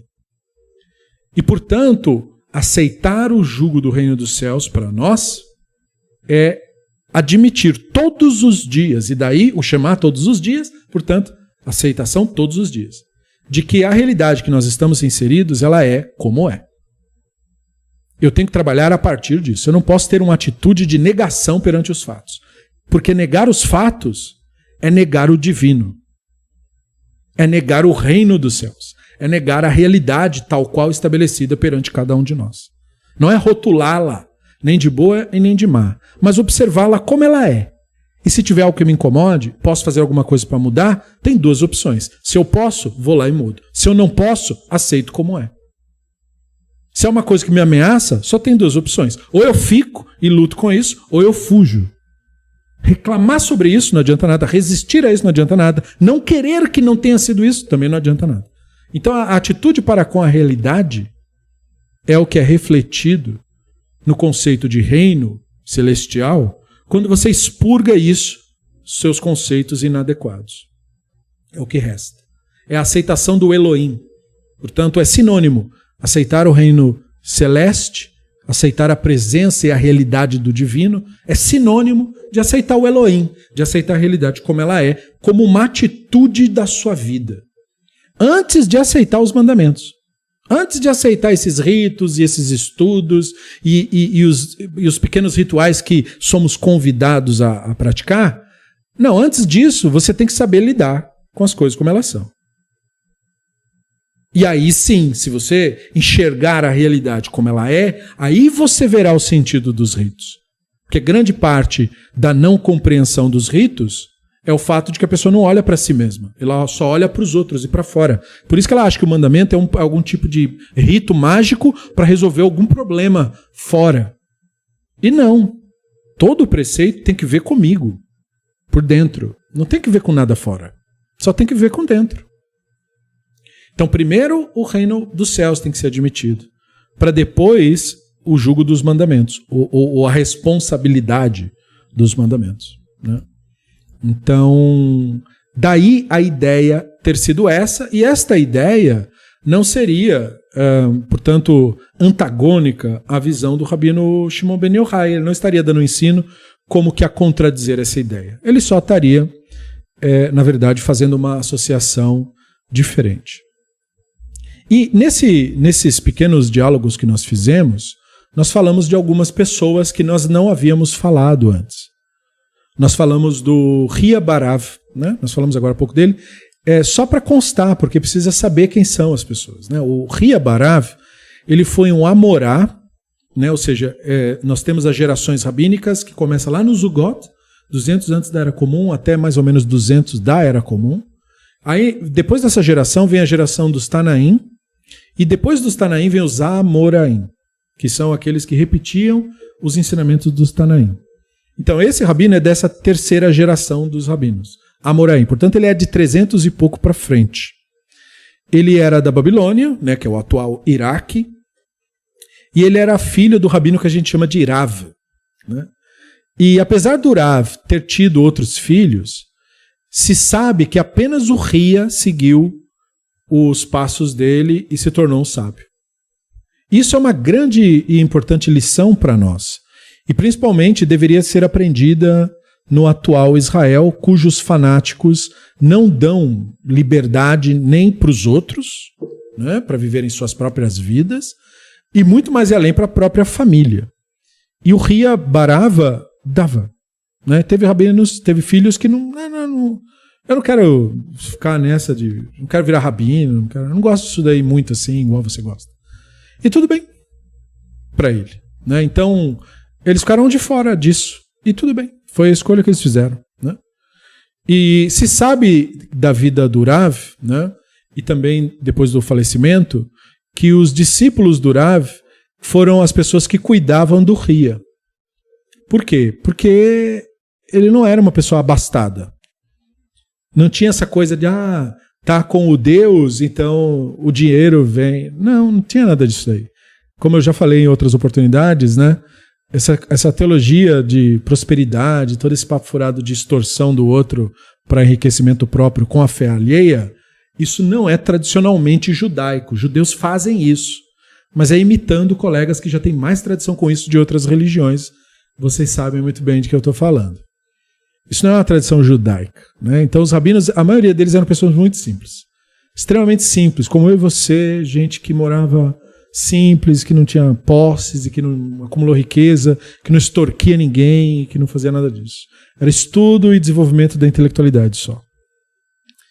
E um dos grandes amigos do Rav teria sido um rabino que a gente chama de Shmuel, já citado aqui, e foi ele que teria cuidado do filho dele, do Ria, depois que ele faleceu. E o Rav, né, cuidou muito bem dele, pelo que se diz, e ele se alegrava muito com a sabedoria do menino, pelo fato de ele ter escolhido. Porque a ideia de você não impor é muito interessante, porque quando você não impõe, quando a pessoa vai fazer, ela faz por amor. E ele fazia por amor, né? Ele estudava apaixonadamente mesmo e com vontade, tudo isso era uma coisa que encantadora. Como tudo que é feito por amor, né? Acaba sendo encantador. E como o Ria faleceu de uma doença que ele teve, e naquela época a maioria dos casos era assim, eles não sabiam nem que tipo de doença era, mas ele faleceu de uma doença, então não foi uma morte muito fácil. E ele procurava, né, dar conselhos médicos e tudo isso para o filho, com medo do filho, sei lá, ter algo parecido, conforme os conhecimentos babilônicos da época. A medicina da babilônica era horripilante de ruim, né? Mas fazer o quê? Era a única coisa que tinha. Né? O filho do Ria foi um rabino chamado Rav Shimi bar Ria. E ele também foi um dos principais amoraim. Ele conseguiu passar, digamos, adiante, esse amor que ele tinha pela coisa. Então, só para a gente saber quem é o Ria Barav. Um outro rabino que foi mencionado aqui foi o rabino Yehoshua ben Korha, né? Acabamos de falar dele. Ele era um dos mais velhos Tanaim, então, geração anterior ao Amorá, o Ria. E ele era da geração do rabino Shimon ben Gamaliel II. Portanto, descendente do Rabban Gamaliel que a gente escuta falar. Muitos comentários que a gente chama de Tosafot, né, comentários que são acréscimos, identificam ele como o rabino Yehoshua, o filho do rabino Akiva. Mas a maioria dos pesquisadores acha que isso é só uma homenagem, não é verdade. E só por ter esse tipo de lenda, já mostra assim, você sabe pouco sobre ele, né? E isso é muito comum em muitos sábios do Talmud. A gente não passa-se uma errônea impressão, como se a gente soubesse absolutamente de tudo desses antigos mestres. Não, a gente não sabe de tudo deles. Muita coisa foi perdida, infelizmente, né? E no caso dele é assim, né? Tem algumas declarações dele de Alahá, de Agadá, que são citadas em seu nome. E o Rabino Yehoshua ben Korhá se diz que viveu muito tempo para a época, né? E ele teria dito uma bênção para o rabino que fez a Mishnah, o Rabino Yehudá Anassi. E aí ele falou, e se imagina que ele viveu muito tempo, porque a bênção que ele deu para o Rabino Yehudá Anassi foi nos seguintes termos: que o Hashem te dê metade dos meus dias. Então assim, ele deve ter vivido muito, porque se ele viveu pouco, né, isso não foi uma bênção. Então você imagina que ele teve uma vida muito longa. E aí tinha vários sábios que fizeram comentários parecidos, então por isso que se acha que ele teve uma vida muito longa para a época. E no final da sua vida, ele era uma pessoa que foi considerada assim, muito respeitada, e ele era um dos sábios que procuravam, as pessoas procuravam bênção, né? Procuravam que ele fosse lá. Ele era aquele velhinho que todo mundo ia lá querer pegar na mão do velhinho e querer ser, faz uma brachá para mim, né? Ele era esse tipo de figura. Muito bem, então assim, só para a gente ter uma noção de quem que a gente está falando quando a gente fala desses personagens. E eu espero que você tenha notado, com esses breves comentários, um detalhe bem importante. Baruch atah Adonai Eloheinu melech haolam she'akol nihya b'dvaro. Eu espero que você tenha notado o detalhe de que nós temos no mesmo texto comentários de rabinos de gerações diferentes. O nome disso, hoje em dia, é hiperlink. Né? Quando você pega um termo e faz um link com algo dito em outro lugar para outra pessoa. Então o Talmud é um dos primeiros textos de que se tem notícia na história da humanidade que tem hiperlink, que faz pessoas que não eram da mesma geração conversarem entre si como se fosse num chat. Porque você viu? Você leu toda a história como se o rabino A estivesse falando com o B, que estivesse falando com o C. Mas aí, pelo que eu te expliquei, você entendeu, né? Eles não eram da mesma geração. São os argumentos deles que estão sendo colocados aqui lado a lado. Mesma coisa a citação do ensino do Rabino Shimon ben Yochai. Não quero dizer que este texto específico é do século II da época do Shimon ben Yochai. O que quero dizer é que ele foi lembrado aqui, na época da redação do Talmud, como um ensino atribuído a Shimon ben Yochai. E veja só, mesmo que atribuído, não devidamente entendido. Tanto que a Guemará propôs uma pequena correção do raciocínio que teria sido atribuído a Shimon ben Yochai. Por que tudo isso é necessário? Em primeiríssimo lugar, porque nós estamos lidando com uma tradição oral. Oral. E este é o critério judaico de lidar com tradições orais. Lá no comecinho dos estudos do Talmud, quando nós explicamos sobre a Torá oral, nós falamos e enfatizamos que a Torá oral ela é muitas vezes referida como uma brincadeira do telefone sem fio. E é verdade o ditado de que quem conta um conto aumenta um ponto. E nós vimos isso acontecer diversas vezes. Não só na Bíblia hebraica, no texto da Bíblia hebraica, mas também nos textos talmúdicos e rabínicos. E muito mais e além nos textos rabínicos produzidos depois que todo esse material estava pronto. Da pessoa pegar o texto, extrapolar o significado, ou torcer o que está dito, ou não falar do jeito que está lá. E isso acaba gerando toda essa necessidade de nós averiguarmos tudo que é dito. O que eu quero que você perceba é que a nossa relação de confiança com os textos da tradição judaica, ela acontece por causa disso. ao contrário, a 360 graus oposto do que os fanáticos ortodoxos, racídicos e toda a sua corja diz, de que os rabinos eram inerrantes, não cometiam erros, sabiam coisas que não sabiam. E todo esse papo furado, mistificado, que é a imitação direta do catolicismo, com a sua crença de que o Espírito Santo vai no Papa, ou no pastor, ou no padre, e ele não erra. Um absurdo, né? Que na Igreja Católica, se não me engano, isso ainda é uma doutrina, né? A doutrina da inerrância. E que é um absurdo completo você atribuir inerrância a um ser humano. Essa ideia, embora ela exista no judaísmo atual, ela não é tradicional. Os sábios do Talmud não acreditavam que os ensinos vindos dos grandes mestres são inerrantes. Por isso que eles fazem o que fazem. Por isso que eles testam, analisam, vê o raciocínio, não deve ser isso, deve ser aquilo, não deve ser assim, deve ser assado. A tradição, ela sempre se investiga. A beleza de se estudar o Talmud e as tradições, e a maneira como eles analisam as tradições e discutem contrapontos, é você aprender que, apesar do fator humano, eles de verdade fizeram o melhor possível para que a tradição viesse da melhor forma possível. Eles tiveram 100% de sucesso? Não! Claro que não. O volume da informação é muito grande. Ia passar alguma coisa que não devia. Ia vir uma interpretação meio estranha. Normal isso daí. Mas você percebe pelo exercício, por estudar cada página, cada parágrafo, como eles eram atentos. Eles não queriam errar. Quando eles erraram, eles estão 100% desculpados. Eles procuravam saber das coisas mesmo.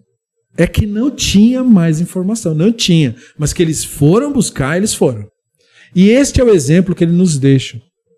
De que nós devemos lidar com a tradição desse modo, com senso crítico.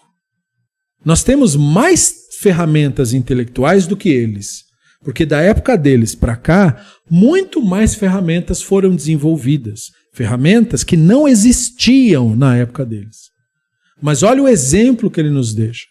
Eles não cultuam uns aos outros, eles não aceitam argumentos ruins, eles investigam cada e toda citação, mesmo que venha em nome de um grande fulano de tal. Eles não aceitam carteirada, argumentação ad hominem, argumentação de sola escritura, nada disso. Tudo tem que ser pensado, discutido, e os apontamentos têm que ser os melhores possíveis. E sim, com todo esse esforço, nós nos depararemos, já nos deparamos antes, mas ainda nos depararemos com equívocos e erros e coisas que eles falaram que eles não estavam falando completamente errado porque eles não sabiam. Né? Quando os rabinos dão opinião sobre medicina, sobre como é que a natureza funciona. Nossa, você vê cada coisa maluca. Não era culpa deles. Eles iam lá nos caras que se diziam que sabiam.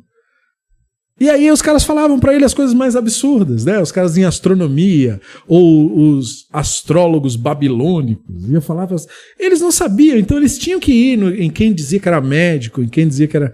E aí eles reproduziam muitas coisas que você fala assim, mas que absurdo. É muito bom para nós sabermos da onde a humanidade veio.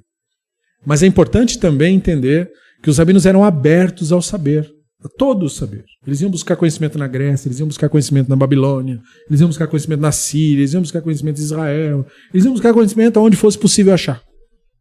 Esse é o legado que eles nos deixam. Né? E eu acho que esse é o mais importante exemplo que o Talmud nos dá, como o próprio texto está nos dizendo. Né? No ensino do Shimon Bar Yochai, a ideia é você estudar para você ser capaz de ensinar e você praticar para você ser capaz de aprender de fato. Então, a prática mais cara do estudo da Torá é a prática do ceticismo. É a prática do questionamento. O bom aluno, diz o próprio Talmud, é o que sabe perguntar. Esse é o bom aluno. Saber perguntar não é saber fazer qualquer pergunta. Saber perguntar é você treinar o seu senso crítico para fazer as perguntas que importam. Muita pergunta é sobre coisa que não tem nenhum tipo de importância, não tem relevância. Entende? Quando nós não temos a mente treinada, nós perdemos o nosso tempo em pensamentos que não levam para lugar nenhum. Então, o bom aluno é o que sabe perguntar, é o que nota detalhes que são coisas caras. Mas para isso, para ele adquirir essa habilidade, ele primeiro tem que aprender. Então é por isso o estudo do Talmud com essa atenção, parágrafo por parágrafo, tudo isso. Porque você precisa ter aprendido a pensar com competência. Eu quero enfatizar isso porque essa é a parte, digamos assim, de extrema importância nesse ponto. Tá? Muito bem. Então nós podemos continuar com essas reflexões. Então agora, Rav Mashei Yedia. Então o texto nos diz assim. Rav Mashei Yedia kara kriyat shema ve'anan tefilin ve'tzalei ve'chi avei dechi ve'ataniya aofer kuch lemet bekever patur mikriyat shema min atfila u'min atfilim u'mikol mitzvot ha'amorot b'Torah הגיע הזמן קריאת שמע, עולה ונוטל ידיו, ומניח תפילין וקורא קריאת שמע, ומתפלל. Então agora nós começamos a entrar em coisas práticas, falamos de ensinar, blá, blá, blá. Agora a gente começa a entrar em ritos práticos do dia a dia. A Guemará, ela conta o seguinte, sobre o Urav, acabei de falar dele, né? O Urav lavava suas mãos, recitava o Shema, vestia o tefilim, amarrava o tefilim e rezava. Nessa ordem. Lavava as mãos, recitava o Shema, punha o tefilim, rezava. Aí a Gemara pergunta, mas como é que ele faria isso? Porque não foi ensinado num Baraita, né, numa outra Mishnah, que uma pessoa que cavar um buraco para enterrar alguém na parede da família, lá no cemitério, naquele local lá, que é o túmulo familiar. E naquela época eram cavernas, geralmente, esses locais. Essa pessoa aí que fez isso é isenta da recitação do Shema, da reza, do tefilim e de todas as mitzvot mencionadas na Torá. E aí, quando o tempo adequado da recitação do Shema chega, ele sai da tal da caverna, lava as mãos, põe tefilim, recita o Shema e reza. Então, se ele fez nessa ordem, lava as mãos, põe tefilim, recita o Shema e reza, então a ordem é diferente da do Rav. Ele lava as mãos, recita o Shema, põe tefilim e reza. Então a Gemara diz, nós temos uma outra Mishnah que, se você está enfatizando para mim que o problema é que ele fazia nessa ordem, nós temos um outro ensinamento que faz em outra ordem. Então, tem várias situações aqui, né? Em primeiro lugar, que ele fala que ele lavava as mãos e recitava o Shema. Se, devido a circunstâncias além do controle da pessoa, o tefilim da pessoa só se torna disponível para ela depois de recitar o Shema, ela tem que colocar ele imediatamente quando chegar às mãos dela, e aí fazer o Shema entre as bênçãos da redenção e o começo da reza da Amidá. Esse seria o local de colocar o tefilim, se não colocou lá antes. Mas aí a pessoa não recitaria a bênção do tefilim, como se costuma fazer, porque é bem cedinho que põe, até ele terminar a reza. E isso é uma opinião do rito, porque aí ele não pode interromper o meio do rito por causa desse outro. E outros têm opinião de que, mesmo nesse caso, ele recita a bênção imediatamente. Essa é a opinião do Pri Hadash. Pri Hadash é aquele rabino que eu disse que tem sempre as opiniões dele censuradas, que é o rabino Risquia da Silva. Né? Então o Pri Hadash acha que tem que fazer brahá sim.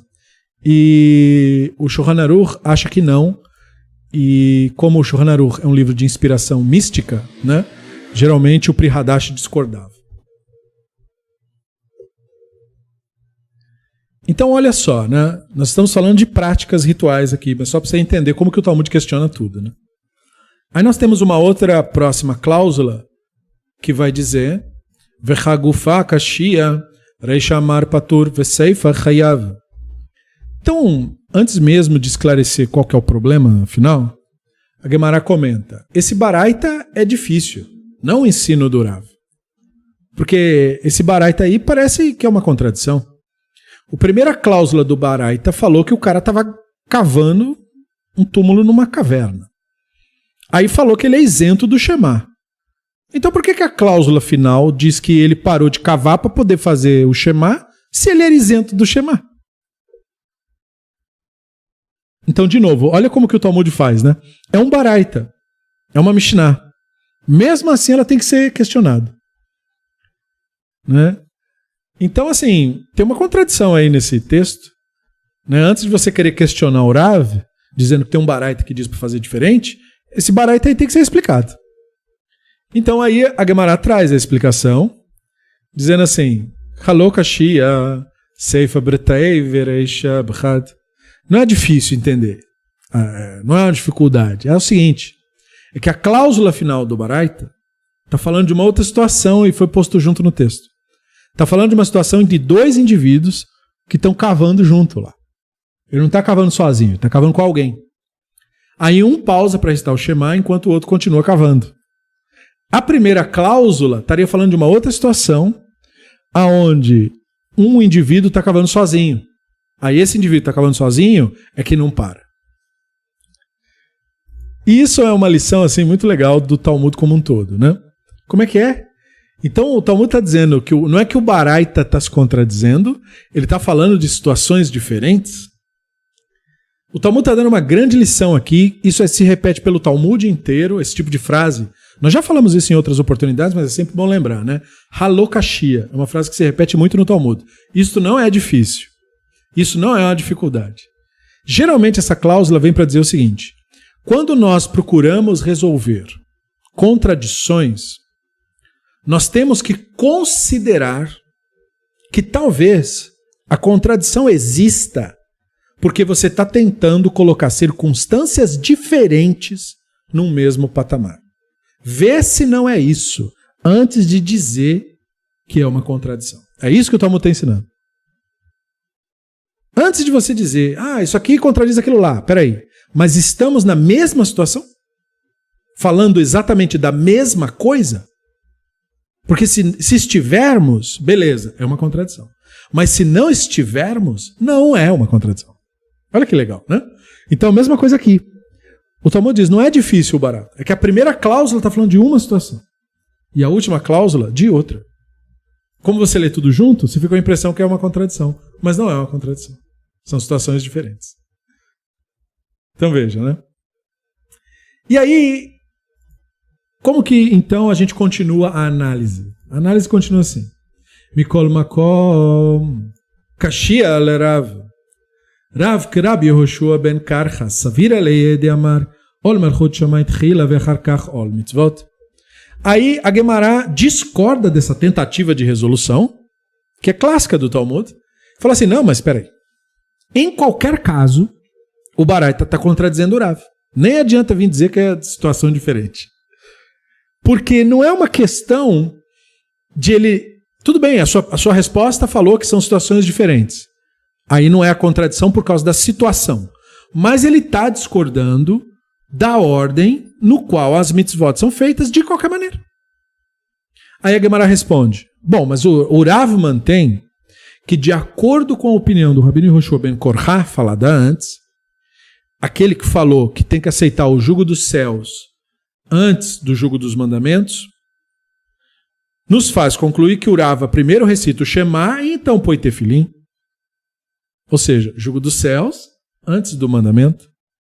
Então ele não... Entende? Então se a ordem é essa, então você tem uma contradição de qualquer maneira. E aí a Gemara vai trabalhar a tentativa de solucionar essa contradição apontada. Né? Então a Gemara faz um desafio ao argumento, dizendo assim, Eimar de Amar Rabbi Yehoshua ben Karcha, leakdim kriyat le'asiyah, mishmat le'ye. Então a Gemara diz assim, então diga, já que você quer entrar nisso, que o Rabino Yehoshua ben Korha disse para que se dê precedência à recitação da porção sobre a aceitação do jugo do reino dos céus, por sobre a recitação de outras porções. Mas você ouviu ele declarar uma halachá que dê precedência à recitação antes da prática. A gente não ouviu isso. Então como é que fica? Então a resposta vem como um complemento do raciocínio. E diz ainda, vetu, e além do mais, né? Em aramaico, e além do mais, esse palavrão que nós temos, é só vetu. Vetu, misavar leye que Rabi Yehoshua ben Karcha, ve'amar Rav Chia barashi, zemnen segin chava ke'amaina kamei derav, makdin memashe yadei mevarich matnin le perkin, manat tefilin ve'adar krei kriyat shema, וכי חימר בדלמת הזמן קריאת שמע, אם כן, מהי הסדהתיה דרב חייא ברש"י? E além do mais, por acaso o Rav não mantinha a opinião de acordo com a opinião do Rabino Yehoshua ben Korcha? Mas, por acaso o Rav Xiya Barashi não disse, muitas vezes eu estive perante o Rav, e ele primeiro lavava as mãos, recitava a brachá, ensinava para nós a nossa lição, né? Aí ele punha o tefilim e então ele recitava o Shema. E se você disser que isso ocorria, né, durante o tempo da recitação do Shema, que não tinha ainda chegado, então por que que ele colocava o tefilim primeiro? E então esse era o ponto do testemunho do Rav Xiya Barashi. Né? Então quer dizer, não está batendo a maneira como você está criando o sistema do tempo do rito. Então perceba que o tempo do ritual era muito, muito ligado à maneira de verdade que os rabinos praticavam as coisas. Não era assim teoria, entendeu? Eles olhavam como os antigos mais velhos faziam para determinar como é que faz o negócio. É muito legal isso daí. Né? Então não era uma coisa assim de eu tirar de texto, percebeu? Eles tiravam da vida, não do texto, os ritos que nós fazemos. Então lembre-se disso, porque o rito que nós seguimos não segue um texto. Ele segue a vida de pessoas que viveram isso e faziam isso. Né? Então vamos lá. Né? Vamos prosseguir, porque a gente está bem no finalzinho já. Então diz assim, Leipoke me mande amar le mishnei en tzarich levarech ke mashmalan ve'af le mishnei namei tzarich levarech. Então a Gemara responde a tais argumentos dizendo, Rav Xiya Barashi, né, e aquela história que ele contou, ela foi contada para excluir a opinião daquele que dizia, né, dos rabinos que diziam, que não precisa recitar a bênção do estudo da Torá para o estudo da Mishnah. Lembra que a gente teve aquela discussão? Recita para a Torá e não para a Mishnah. O outro fala para a Mishnah sim, não para Gemara. O outro para Gemara sim, não sei o quê. Aí o Talmud termina falando, vamos recitar para tudo logo então. Porque um fala para uma coisa, para outra, tá pronto, faz de tudo e acabou. Né? E hoje em dia existe brachá para tudo. Né? Isso nos ensina que mesmo para a Mishnah tem que recitar uma brachá. Lembra que a gente discutiu isso? Então aí o Talmud prossegue. Mikol makon kashia lerav. Shluchachu de'avit. Falou, mas em qualquer caso, todos esses argumentos que você trouxe, mesmo assim o Baraita é difícil, em comparação com o ensino do Rav. Então a Gemara responde, tá, então isso aí é falha do mensageiro. Olha que legal isso. Falha do mensageiro? O mensageiro que trouxe, né, os filactérios para o Rav, trouxe atrasado. E aí, porque ele pegou atrasado, né, olha o que o Talmud está imaginando. Não, então é assim, ó. Por que ele fez fora de ordem? Porque o cara trouxe errado. Ele esqueceu o tefilim em casa, alguém foi buscar, trouxe atrasado, e aí ele restou o Shema no tempo apropriado e colocou o tefilim depois. Né? Ou seja, rito baseado na vida real. Na vida dos rabinos não era perfeita, às vezes atrasava o negócio e pronto. E tinha que fazer desse jeito. E não tinha jeito. Né? Então, e aí, por causa disso, vem o ensino, né? Amar Ula. Kola kore kriyat shema belo tefilim, keilu meit edut sheker beatzmo. Amar Rav Xiya bar Abba, amar Rabbi Yochanan, keilu ikriv olah belo mincha vezevach belo nesachim. Aí, aproveitando que estamos discutindo sobre isso, mostrando como os rabinos punham o tefilim, faziam tudo isso, com relação à recitação do Shema sem tefilim, Ula toma a palavra na cena, né?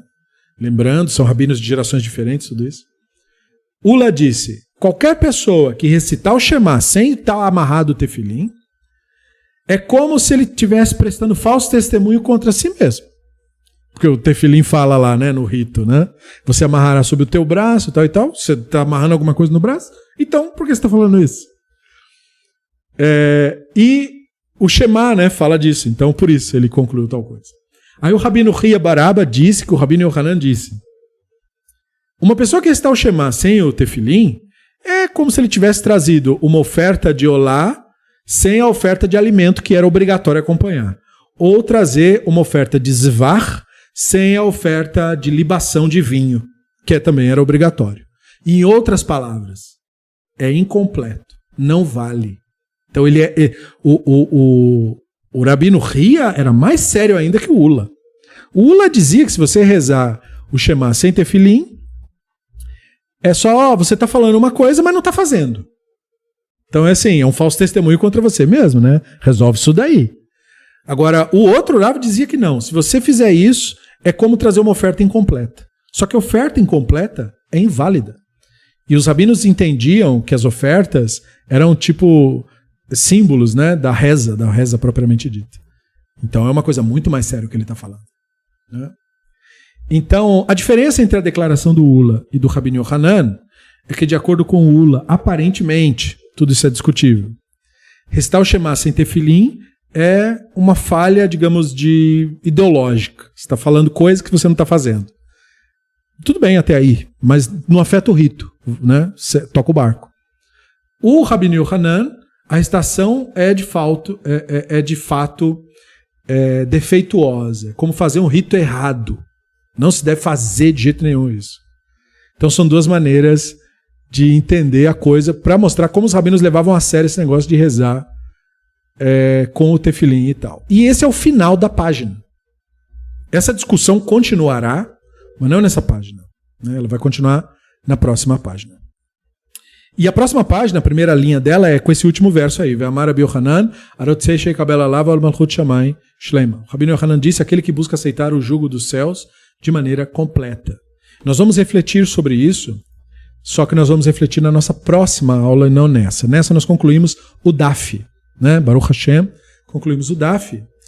E eu quero agradecer aos colaboradores do Beit Midrash Livre, sem os quais nem esse DAF, nem nenhum outro seria concluído aqui. Baruch Hashem, que existem pessoas que participam, que são os voluntários aqui do Beit Midrash, tzedikule mitzvah, a cada um por isso, pela mitzvah. E essa foi a nossa aula de hoje do Talmud Bavli. Eu agradeço pela atenção. Temos estudos de Parashiot lá no nosso podcast, Reflexões Racionalistas, e que foram publicados lá no nosso grupo no Facebook, Beit Midrash Livre, avisando também ao nosso pessoal no grupo do Telegram, que fica ali em aberto para perguntas, dúvidas e reflexões que venham surgir com base nas nossas aulas, né? Foquem nisso daí. E no mais, muito obrigado pela sua atenção, pela sua paciência, pela sua participação. Muito boa noite, muito bom descanso a cada um. E nos vemos numa próxima aula. Até a próxima.